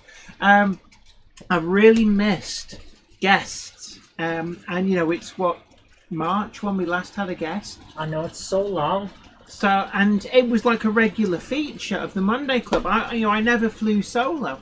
One of the reasons we got the cupboard monkey up here all the time, we'll just get the monkey cam up so we can see. I'll just make sure I haven't got chocolate around my face. Yeah, you have. Right, okay, that's right. Stop that. No, nobody can withstand that much cupboard monkey. But yeah, I really miss the guests. I have a feeling that Les was one of the last guests, and Cottesmore as well. I think Cottesmore. And Ollie Simons from Wardle Road as well. I think they were like pretty much the last three guests that we got in. And then suddenly it was lockdown. Yeah. I was here on air with somebody. You were here on air with me when lockdown was announced. Wasn't with Les, was it? I thought it might have been. No. Right. It was me and you, because we were doing... someone couldn't come, so I was helping you out. Right. Yeah, and then that was like, we're like, that was it. Right. Let's have a look. A few people are saying, what about having guests visit via the internet? The problem that we have with getting guests on the internet is that Jenny doesn't really get how technology works. So whenever she tries to do it, it breaks. We've tried before, and it has tended to break the rest of the stream in terms of the camera angles and stuff. Yeah, we can only have one or two because it just overwhelms it. Right. Brian Sims says, hi Jen, hope you're well. Actually says hope you're wall, but I assume that's well. Mark's all mine with smart water from the police. And yeah, there are things you can do such that if you do get robbed, you're more likely to get your stuff back. And that was kind of what we did when we got burgled from the shed. You put out a list of all your stuff. I very quickly put out a list of everything that had been stolen, but anything that was slightly different from the norm. So, for example, if you had a locomotive with a scratch on it in a certain place, describe that scratch in the list. Like, this locomotive will have this mark. Or anything that's been custom weathered or renumbered. Any of the, or like had etched plates put on. Anything you can think of that would mean that you'd look at that and go, that is my model. Not a model of that locomotive, that is my model of that locomotive. And by doing that, you're much more likely to get your stuff noticed and get that list out to anywhere where the little scumbags can try and punt it on. So local model shops, but also places like, we went round all of the like cash generator type places and warned them to be on the lookout. And then of course any of the model rail for as well, so like on Facebook, on internet groups like RM Web, and get that list out there, because then those people are your eyes and ears. You can't be everywhere and watch every listing, say, that goes up on eBay, but if you tell enough people and give them the means to spot your stuff, then what will happen is what actually happened with me. Somebody that had seen that list spotted my locomotive. One of my locomotives is actually my Hornby Class 9 Dick Hardy. And my description of, I can't even remember actually what little bit of damage there was. And they saw it being listed on eBay.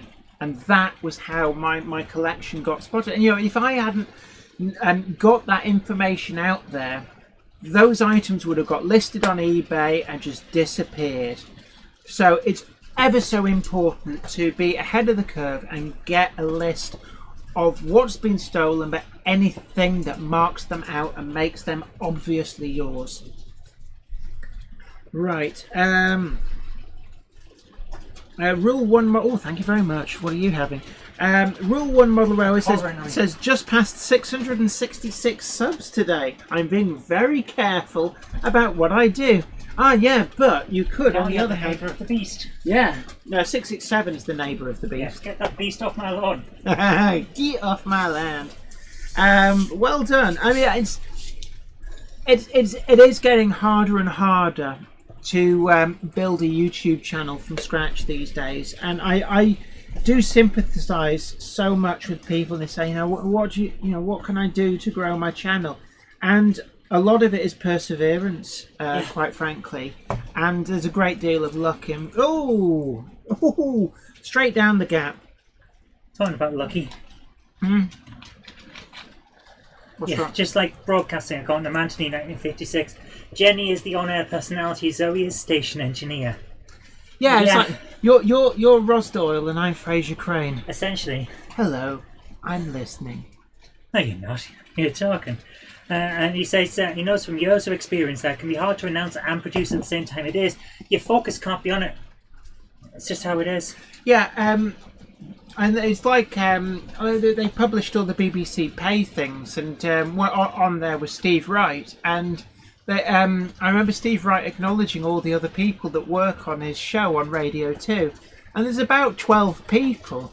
So what you think of as just being like Steve Wright in a little room is actually 12 people making that happen. Yeah. And that's why it sounds so slick, because he doesn't have to keep track of comments and stuff. And also the other thing is that's why things like that Stream Deck thing exist now. That is essentially, I have already pre-programmed this deck to do certain things that I know I will need for my show. So while I'm talking, bop, bop, bop, I'm just it's like one button push. But I worked in broadcasting for a great many years, and one of the areas I worked extensively on was radio. I was a radio presenter and a broadcast assistant. What's wrong? Sorry, the quality just dropped and we just buffered there, so sorry about that. Right, Zach Sucks at Life says, hi Jen, first time I've tuned in, great chat, thank you very much. Let's have a look. Yep, sorry guys, we went off air there. Oh, did we? Yeah, just a short amount. I think it's the weather. It could be, actually, yeah, it is a bit grim out there in places. Gwion Reese Davies says, yeah, just keep producing content. And that's it. I mean, it's a bit like that line in Wayne's World 2, produce it and they will come. Just think about how long we were doing this before you started getting traction. Yeah, we've been doing this over 10 years. I mean, on a more serious basis for maybe 4 or 5. And even then, we considered dropping it at certain points because Yeah. we didn't think it was going. Yeah, I mean, like, now you look at it and you think, wow. But there were occasions where we felt we weren't getting anywhere and we considered, like, why do we bother? Yeah. Everyone will have those days. Yeah, and you've got to push through that. Because, I mean, I can remember us doing a video. I'm doing a great video. And sometimes it's the case. You'll do a video on a subject, and it's a great subject. There is nothing wrong with the subject. And you produce great, high-quality content that is interesting to watch and everything. And you put hours and hours of work into it, and it's slick, and it looks so professional. And then nobody watches it. Yeah. And you end up with like 10 views for that video.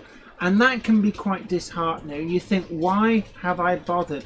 And then what is even more galling is someone else is you see another channel pretty much do the same thing, maybe even do it to a much lesser quality, but for whatever reason, their video goes viral.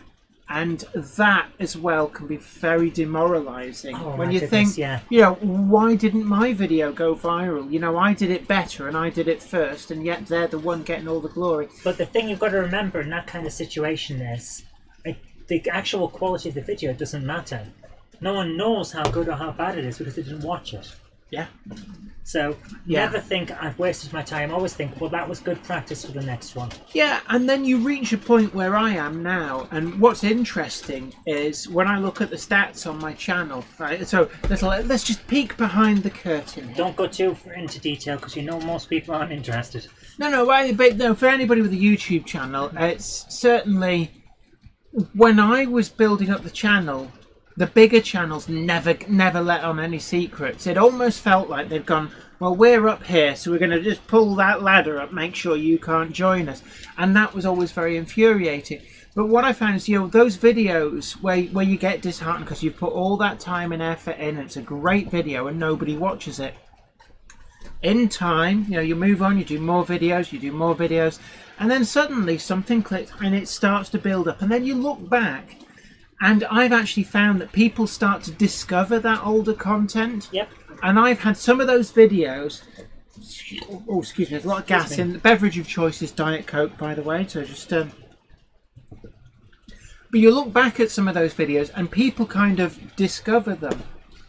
And all of a sudden, I've had a few of my older videos pick up thousands of views. Because suddenly people find them, go, this is great, this is just what I wanted. Yeah. So it's not in vain, it will come. And that's it, it's never wasted effort. If you keep going, it eventually gets through. Because we've been doing this for years, building up a back. It's like Enid Blyton. Remember that story Enid Blyton used to tell? Where she'd write a book and send it to the publisher, and the publisher would reject it. And then all of a sudden, one of her books was accepted, and it became quite an interesting thing for people. And momentum started to build up. And the publisher went to her and said, do you have any more like that? And she said, yeah, I've got 20, and you said they weren't good enough. Yeah. We've got Mark Jakes says, very best from Seattle, WA. Is that Washington State? That's Washington State. Great content as always. Thank you very much. You make her happy when you watch, guys. I know. It's like when you tickle. This is what she does it for. She loves to chat to people about trains. I just sit here for the rest of the week. I go, come back. Where's my people? Where's my people? I want to talk about trains to someone who won't fall asleep. Shut up. Quite a few people saying they're not getting buffering, so I think it's hit and miss. It might depend on where you are in the country. Big hello to Wiven Model Railway. Nice to see you there. Zach Sucks at Life says, talking about theft, do you have model rail insurance from Magna? No, mine's all covered on the house insurance. I can't remember. Yeah, you're demagnetized. I'm trying to think. I think we're with Churchill. Oh, yes. But, yeah. Oh, yes. But the thing you have to remember, and I always tell people this because it's very easy to overlook. When you insure the contents of your house, including your model railway, you have to insure thinking what would happen if we had total loss. don't think about like, oh well, if somebody broke in, nobody would nick my clothes or the carpet or the, like, these days they would. Well, like nobody would nick the dross or like the cutlery in the drawers. What happens if you have a fire? That's what you've got to think of. Total loss. Fire is indiscriminate. It will just destroy everything regardless. Now, you need enough cover to replace everything. Now, and here is the kicker. And this is the thing that a lot of people overlook. If the insurance assessor deems you to be underinsured, it may jeopardize part or quite a lot of your claim. So, right, to give an example, let's say that you had £40,000 worth of contents, and you had contents insurance for £20,000 because you thought, well, who's going to nick all the cutlery and like my old pairs of Y-fronts or whatever. If you then get £10,000 worth of stuff nicked, you think, I'm quits in, I've got 20 grand's worth of insurance. But they come in and go, but you've got 40 grand's worth of stuff, and you only insured 20 grand's worth. That means you're only insured for half. So when you've got 10 grand's worth nicked, we're only going to give you half, which is 5,000, because you only insured half of it. And you can't say, oh, no, my £40,000 cover was for this bit of my contents. They go, no, it's not how it works. Contents insurance is for the contents of your house. And that is why, make sure you're overinsured. Yeah, which is why make sure that the value of your contents insurance will cover everything. And always have in the back of your mind what would happen if there was a devastating fire. That's kind of what you like, worst case scenario. And check as well single item insurance. Every insurance policy will have up to an amount for a single item.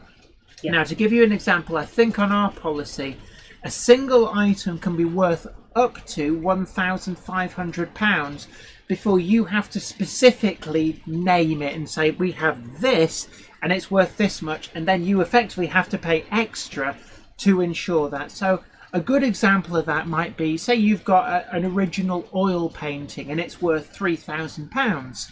You would have to name that item, and it would attract probably only like a couple of quid or something, but there would be you'd have to do it like that. If you had a Picasso, that would definitely need naming, or your giant flat screen TV.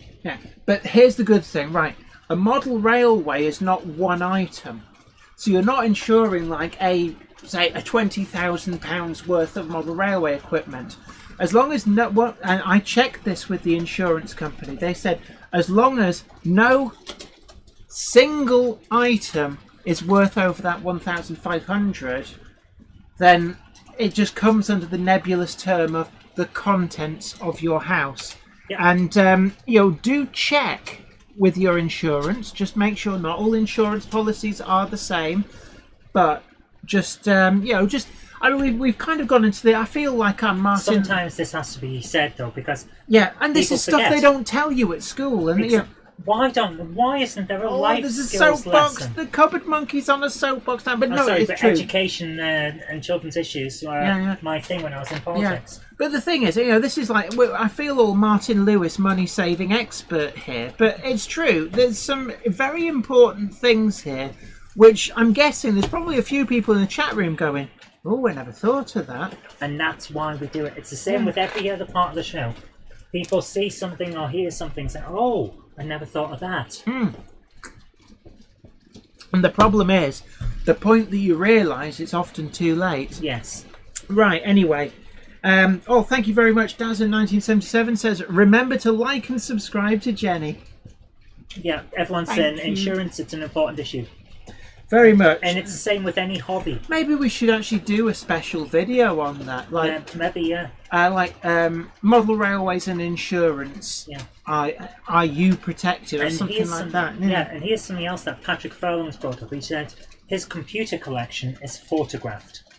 Yeah, and it's all about, going back to what I was saying before about unique identifiers. And it's about saying, this isn't a model train, this is my model train. And if you walk into a shop and they've say got 100 A4 mallards, you want the one thing that makes you go, well, obviously that one's mine. And it's the one little thing that makes that different from all the others. If there are little bits like that, and I give the example of maybe you've renumbered a locomotive, so it's not got the number that all the others that left the factory have. Maybe you've done a custom weathering job. If you've got pictures of that, even better. Maybe it's got a slight bit of damage. You know, maybe you accidentally dropped it, a buffer broke off, and you had to glue it back on. So if you know what you're looking for, suddenly it's like, aha. Little things like that is a great way of effectively, it's like stamp, like my mark. Yeah, Leslie Gilpin says here, if you do a special on insurance, get an insurance broker to join you on a no promotion basis. Oh, that's a good idea. Yeah, I think that's an excellent idea. Do we know any insurance brokers? I'm sure I could find one. Yeah, I know a guy who works in a bank. I'm sure he knows an insurance person. I think it's an important issue, and it might not be the sexy end of model railway stuff. And I'm guessing that there's probably people in in Australia, in Canada, in the US as well. All of these issues are potentially equally applicable because, generally speaking, insurance is insurance. Insurance works the same way regardless of where you are in the world. Yeah. But yeah, I think it's... oh my goodness. Kelly. Peter Leyland says, musical instruments are difficult to insure, especially a custom shop Stratocaster, I bet. Yeah, and sometimes so with those... how do you replace a custom item? Unfortunately, that is very difficult. But what you've got to ask yourself is, could you get another one made? And effectively, it's some things are very difficult to put a value on, but you have to put a value on because if you go, well, I couldn't name a price. The insurance company will go, well, it's a guitar, so we'll just give you what a Fender Stratocaster costs in the shop, and before you know it, you've got an off-the-peg job, and someone else has got your custom. So job. Sometimes you have to do the hard things like that. But actually, I think an insurance special is like a hard-hitting, the Kirk report, here's the facts. Not that I know a lot of facts, but there's a lot of things. You've annoyed Rule 1 Model Railways who works in insurance. Oh, right. He says insurance does not work the same way everywhere. There's all different types and regulations. And that's something else that would have to be covered in the video. I know, but things like, what I'm talking about is things like... have you got enough insurance cover? So you're the big one, and this comes up time and time again. If you haven't got an insurance policy that covers your whole all the junk in your house, then there is scope for an insurer, and this will be the same the world over, to say, well, you've got 40 grand's worth of stuff, but only 20 grand of insurance, and had 10 grand's worth nicked. So we're only going to give you 5 grand because you only insured half of your stuff. Hence, you've got to take a hit for that. Okay, let's move on. Yeah. So, what else have we got? Chris is trying to say maybe you did a steampunk build and have your own unique details on it. Yeah, stuff like that. Identifiers. Yeah. So, speaking of steampunk, Jenny, did you make a? I did. We did. We featured on. Did we put out the video? It's been shown. I lose track. What you got to remember is that actually we work about 2 or 3 weeks in advance. We work several weeks in advance, and videos don't necessarily go out in the same order that they were filmed, so it's very easy to lose track. Hence why I'm working late tonight, because the one that's going up tomorrow is still being edited. Can I just say as well, it's when you work pumping out video content this much, and this is hard work, this is a full-time job, and I have another full-time job that I have to do as well. But there are actually occasionally you make a video and never quite... We forget. Yeah, and it may be you've got the footage for it, it's never been edited, and then you find it a year later and you go, oh yeah. Or there are other ones which are edited up and then you lose the footage because you were waiting for something else to happen. Like that weathering video. We can't find what we've done with it. But yeah, there's, something like this. Because what you got to remember is your little crim, they're just going, oh, it's trying to nick that. But what they don't understand is that this is unique. Yeah, there aren't any more of, what is it, Earl Grey's something or other? I can't remember what I call it. Earl Grey's something or other. Yeah, there are no others. That's because who in their right mind would make that and sell it? Although say that people did say that they should, that Bassett Loke should put that into production, and I felt really honoured that people were suggesting that on Bassett Loke's own Twitter feed and that, and I'm like, yeah. So if they do it, somebody did. I remember seeing the comment, and then Cupboard Monkey talked all over me, and I completely forgot. Somebody did ask about the steampunk figures. I don't believe they've hit the market yet. I don't have a time for release of those. I'm kind of keeping an eye on Laurie Calvert on Facebook. Laurie Calvert is the very talented guy who designed the steampunk range for Hornby. So basically, when he mentions that they're available, they are definitely available. He's the guy with his finger closest to the pulse, as it were. Robert Becking asks, do you have any thoughts on Hatton's modular baseboards? Yeah, I think it's a great idea. It's something that I got told about these a little while ago, but Hattons are now made them public, so I can talk a little bit more about them. And I think it's a great idea because for a lot of people, one of the big stumbling blocks to building a model railway is things like getting baseboards done.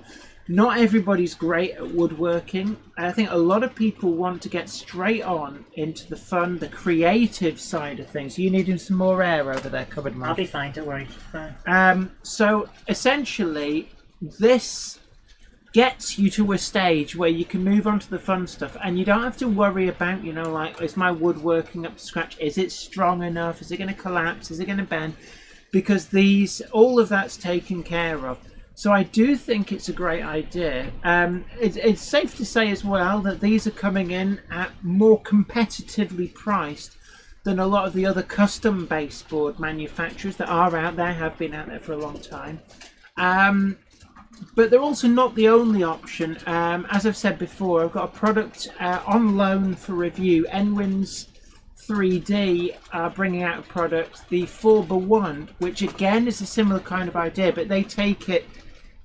Potentially, you can have the baseboard from them, but you can also, they'll lay track, do electrics, so you can actually get further on, as it were. And I believe they're planning to introduce almost like a competition type thing as well, so that there'll be a bit like in motor racing. We have things like Formula Ford, where the idea is that the starting point for all the teams is the same, and it's about the actual skill of the individual. So the idea behind this is you can have competitions where people start with the same basis of baseboard and track and electrics, and then it's what you do from there with that. What are you doing? Enterprise to Captain Kirk, we've got incoming messages from viewers who want to show you their train layouts. Of course, yeah. Gosh, we've been waxing lyrical for so long that I completely forgot. Now it's time to show some of your model railways. This is the bit of the Monday Club where we take a look at what you guys have been up to. And I'm always really excited by this. I say this every week, and it's absolutely true. I love to see what you guys have been doing, and it doesn't have to be a complete finished model railway. Quite often, as we said before, construction videos where you're showing the stages of a railway developing can be really informative to other people as well, because it's always great to see how people are doing things, and creatively it's like, that really works. And a lot of people do take away ideas and think, I can apply that to mine as well. And it's just great for the community as well. I think a lot of people, it's a great opportunity to show off what you've been doing. So if you want to send in videos, don't send the videos in attachment. Send a URL link in an email to zoe@zoerobinson.com. And that's Zoe spelt the Greek way, which is ZOE. There is no Y on the end there, just to let you know. And so the email address has been put into the chat by Flymo Chairman 1. Thank you very much, Flymo Chairman 1. So, right, I'm just going to quickly skip to... closed what I was about to show. So that, well done me. Lifestyle Unleashed says, you've got my layout already. Haha. Lifestyle Unleashed, of course, is Enwin's 3D model. So yes, we do have that, and hopefully we'll be filming that tomorrow. certainly. Also, guys, don't try and email me your entire layout. Yeah. Don't email the actual 4 gig video file because it will disappear into the ether. Yeah. Right. Are you bringing this up? This is Tim Condrup and his Hornby Battle of Britain 92 Squadron with his test run. This is a lovely livery. This is the Southern Malachite Green, but in very early. Just check. Is this sound? The sound is off. I looked at the screen. Yeah. I do like this livery. Look at that. The Hornby Battle of Britain and Merchant Navies as well. They are really nice locomotives. I've got one of these as well, and they always fascinated me. They're a very, very distinctive and unique shape, and very box-like. It's almost like a diesel, but steam diesel. Yeah, we're having internet issues. I think it's bandwidth because we're uploading and downloading at the same time. It shouldn't really matter. I'm intrigued as well. Is that a castle class on the hill as well? But Hornby 00 footbridge and Messerschmitt. Is that an ME 109? I honestly couldn't tell you. I'm not very good with German aircraft from the war. I'm going to say Messerschmitt because it's a good safe bet. Probably is, yeah. So now that looks to me like a Spitfire, although I wouldn't be surprised if it turns out that it's a Hawker Hurricane. Simon Trains MRS says, did someone say they had an interesting video this week, which was announced last week? Did we save a video? Or was that the week? No, from that was the week before. That was the week before. The one that we mentioned. Someone asked if I was going to do one for the Steam special. And I never had the time because I was working on this extra one for you. Yeah. Well, Wamgok says, can I get someone to do the scenic for me? I just like collecting and running trains. You can, if you look on eBay, actually, complete finished model layouts do come up for sale from time to time.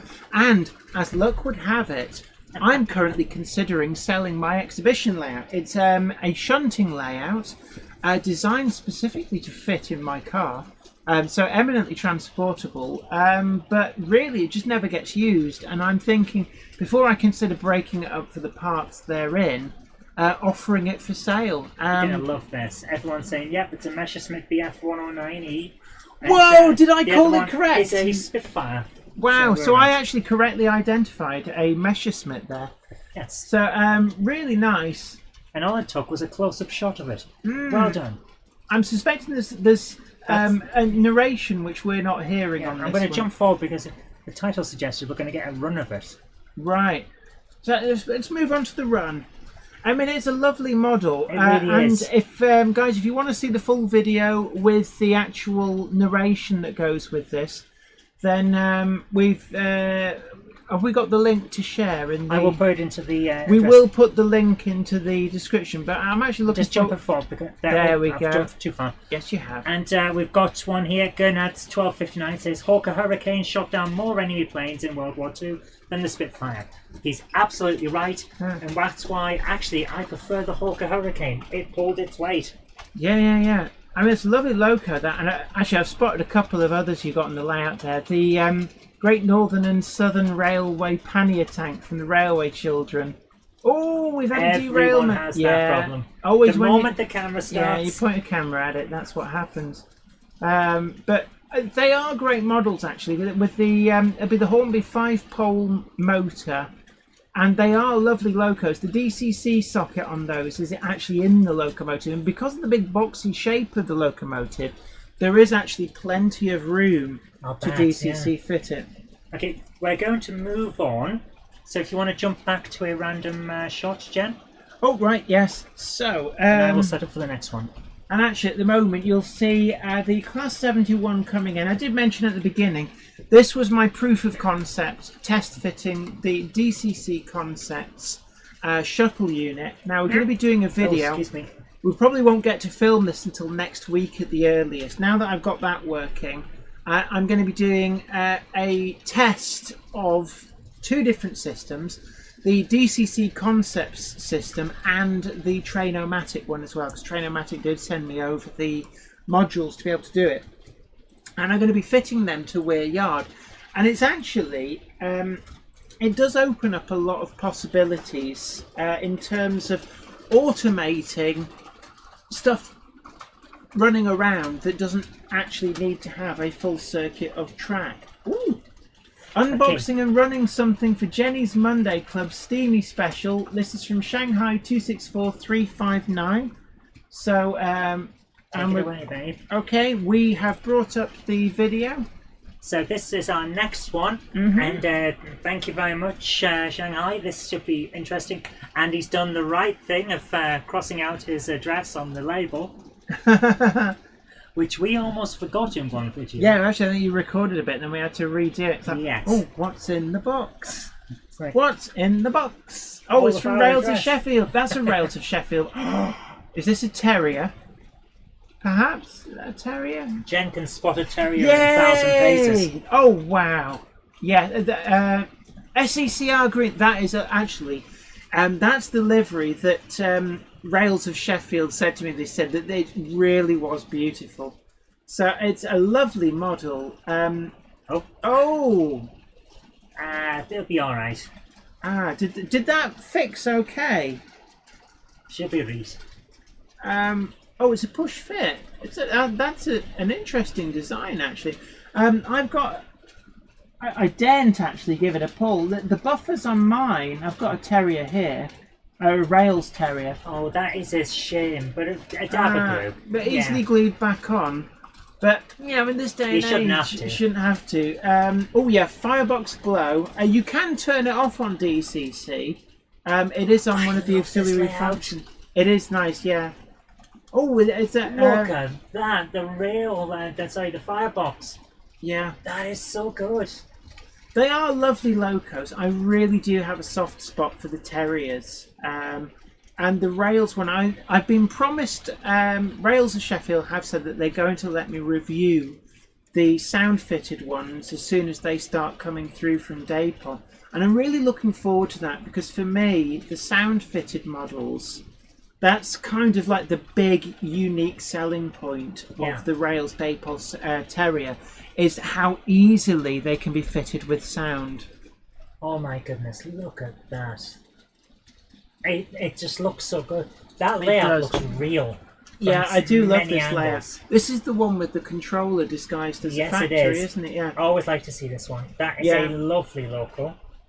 I'm not really a big fan of trends, but I am a big fan of your artistry. cab's not seated right there. The front of your cab is... it just looked like it was a bit raised on the running plate. Thank you very much for that, Shanghai 264. Thank you ever so much. That was... I really enjoyed seeing that, actually, because I saw one today, actually. I was over at Rails of Sheffield in the cabinet, not in person. But it is a great livery, and in some respects, I've got the Hornby one from when Hornby did theirs, and I don't like to duplicate actual identities of locos, so I'm in this awkward position where I'd love to get the Rails one, but I don't want to get one with the same running number. But of course the South Eastern and Chatham Railway only ever had one terrier. Interesting. Leslie Gilpin says at Dunkirk the Defiant was more effective than the Hurricane or Spitfire because the Germans thought they were Hurricanes. So basically they shied away from them because they thought... The Hurricane was a Luftwaffe killing machine. Is this Garthian that's sent us this one by any chance? Well, I haven't started it yet, but yes, I believe it will be Garthian. Oh, excellent. No, Ballard and Festiniog Railway Trust, but this is... Garthian has sent this from his thing. Yeah. Oh, I'm looking forward to this. Right, if you bring that up full screen... Yep, let's go. This is the first Steam for... Oh, yes, Garthian posted a little teaser of this, actually, on the Book of Face. Probably helps if I press play. Yeah, it does, rather. I've been told that this helps things along, Yeah. I'm just going to cover up my error. No one will notice. Well, somebody's actually talking about... Ben Tullett says, I'm waiting for Brighton to arrive. Brighton and Boxhill, as I said at the start of the live stream, they are due imminently. I believe that they're both going to come together. But yeah, certainly Box Hill is the one I'm looking forward to. But this is on the actual platform edge at the railway station. It's on the old, the Lanai Festiniog down to Transwyneth. But that's the K1. Oh my goodness! Do you remember the Garrett that we ran on at Stafford Farm? That's a model of it. And you the can live actually, steam. yeah, you can get. I mean, they're like over £1,000, but they are really nice. That look good in the garden. Remote control. Apparently, this account that he's posted this video from is his secondary account. Right, no worries. Oh my goodness. John PW22 asks, what LED would you use for fireboxes, please, anyone? I think you need to have like a flicker unit, which there's a little bit more electronics attached. It's not just a plain LED, because that will give you a constant glow. Also, you actually need something to drive that glow to make it flicker. yes. Also, would you recommend a single LED or multiples?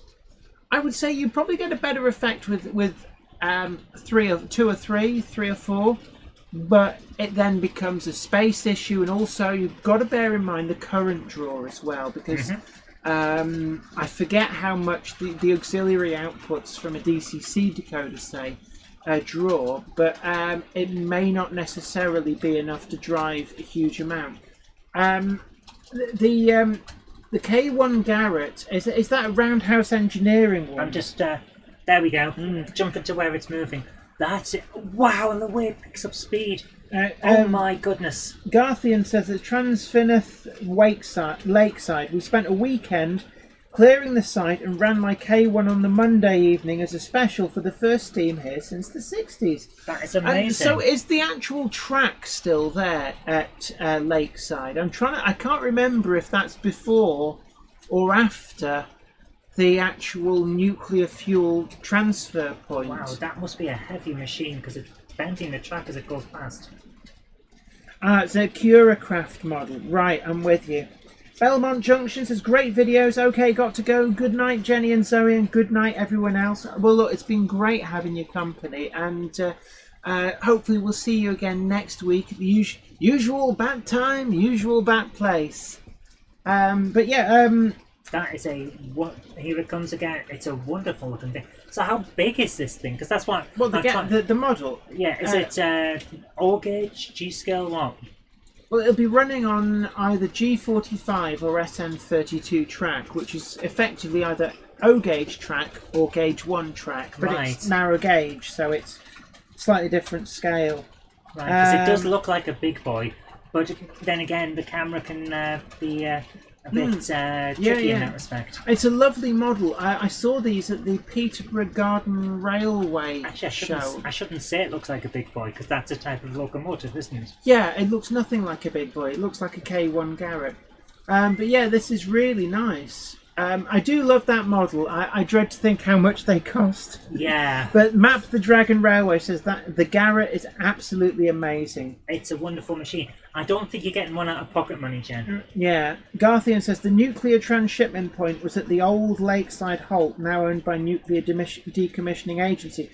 Loco is 16mm scale on 32mm track. So basically it's running on same... It's actually, that locomotive would have done... Garthian says it cost him £3,500. Oh my goodness. I need to save up. Oh my... That's definitely not your pocket money. My first car didn't cost that much. My second car didn't cost that much. In fact, my first car and my second car added together didn't cost that much. That is actually quite an investment. I mean, it's a lovely model, don't get me wrong, but that is... Yeah, I knew it was over 1,000. Yeah, everyone's now saying, yeah, you want to get that insured? Definitely. Okay, we have one more. So if you want to jump back to another shot. Okay, no worries. Thank you, my dear. That. So Hawkmoon 03111951. The Defiant had a rear gun, which is why the Germans were taken by surprise. Got shot up as they attacked from the back. I can see... Oh, the rear gunner on that must have been laughing away, going, they don't know what's going to hit them, as they came in and thought they were in the blind spot. Oh, dear. Flymer Chairman 1, absolutely right. Send video links as a URL to Zoe at zoerobinson.com. Well, I think we've got enough time for... Is there one more? No, I've got one more that came in before we started. Right. Any others lined up and ready? Any others that come in will have to hold over until next week. And this one is Philip Page. Hi from West Horton. Hello, Philip from West Horton. So here we go. Local boys. Here's a nice special one. So do you want to... just wait for it to come up. Here we go. It's the kitchen railway. Oh yeah, the kitchen railway. Is that going to go full screen? There we are. Monday Club Steam Gala. Oh, so brilliant. Here we go. Nice special one again. I love these. There's just so much character. Is that a terrier as well? Everyone knows you love terriers. I do spotting actually. them from Might not be a terrier. Yards. Well, no. I'm just looking at the cab back. That on the left is a king. I recognise the bell at the front. Oh, look at that kitchen railway. That's brilliant. That on like an iPad. Brilliant. Oh, Toaster Holt coming up. We shouldn't let you get anywhere near the kitchen railway because you would you would static grass that toaster. You'd call it Toast Mountain. Yeah, I just so that is that looks like a 2MT. So like an that's an interesting tender. It's got that Thomas the Tank Engine. Oh, nice. Yeah. We do like a bit of character with Thomas. Yeah. You're going old Geordie now. Am I? Yeah. Well, you hammer how here, You always say that. So I do like the tender on that one. It's got a bit of character to it. Yeah, I think that's an Ivet 2MT. Ivet the engine. Oh! I see what you did there. But they are a nice logo. I've got one somewhere. I always like it's just the character of it. Yeah. With he's Mark ones. Yeah, he's probably owned the fact that it's in the kitchen.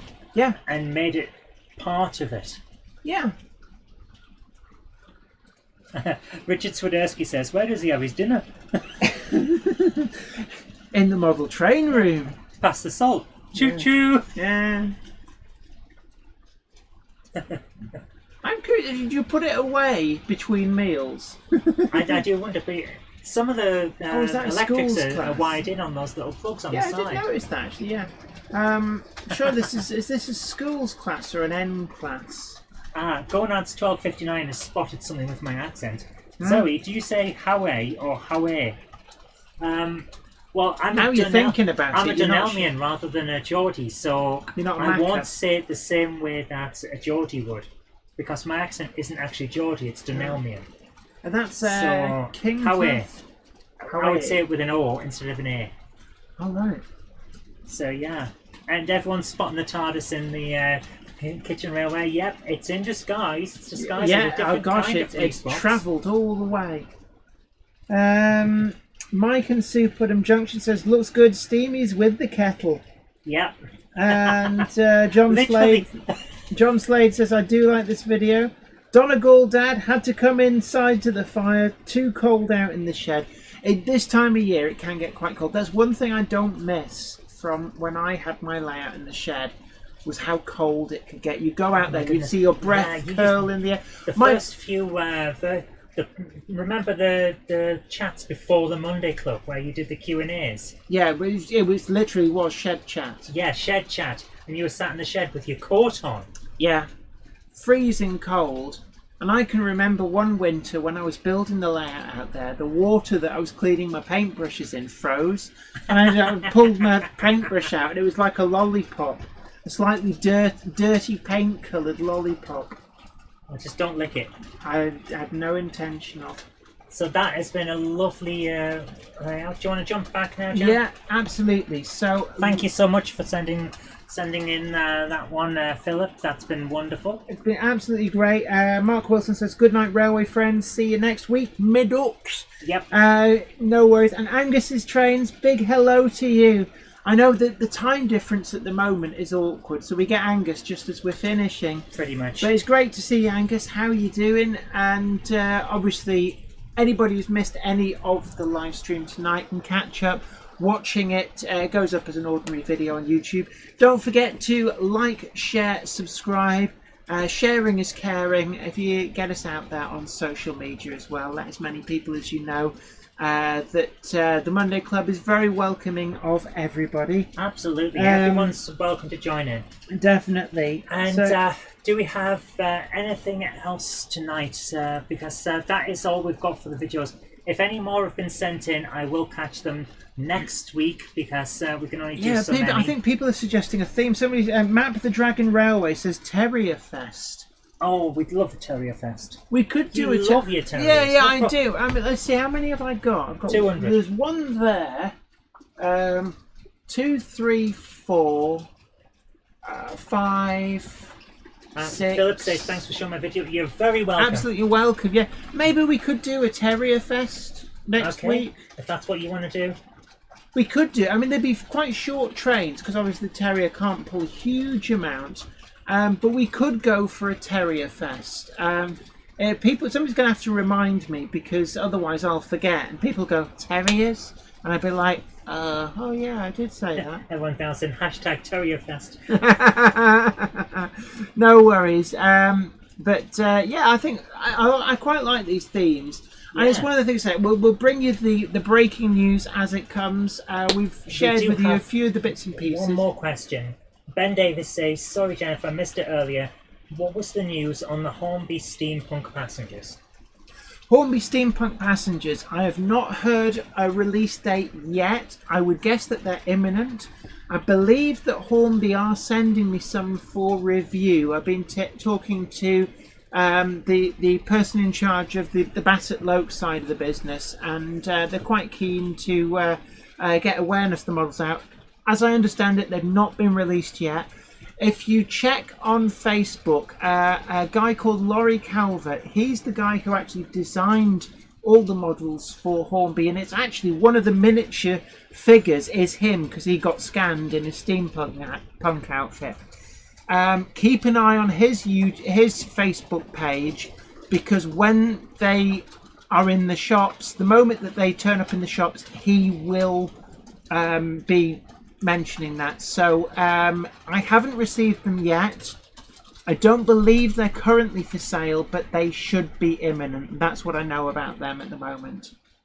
Okay, and we've got one last question from Leslie Gilpin.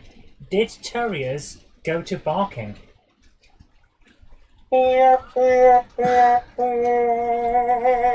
to barking. There you are. Well, we've got the monkey cam. That's how we do it. I think they may have done, possibly. Mike and Stuart Puddin Johnson are saying, if you're doing terriers, does that mean K9 will make an appearance next week? I do have a K9. You do, actually. What scale is it? About the same size as the TARDIS.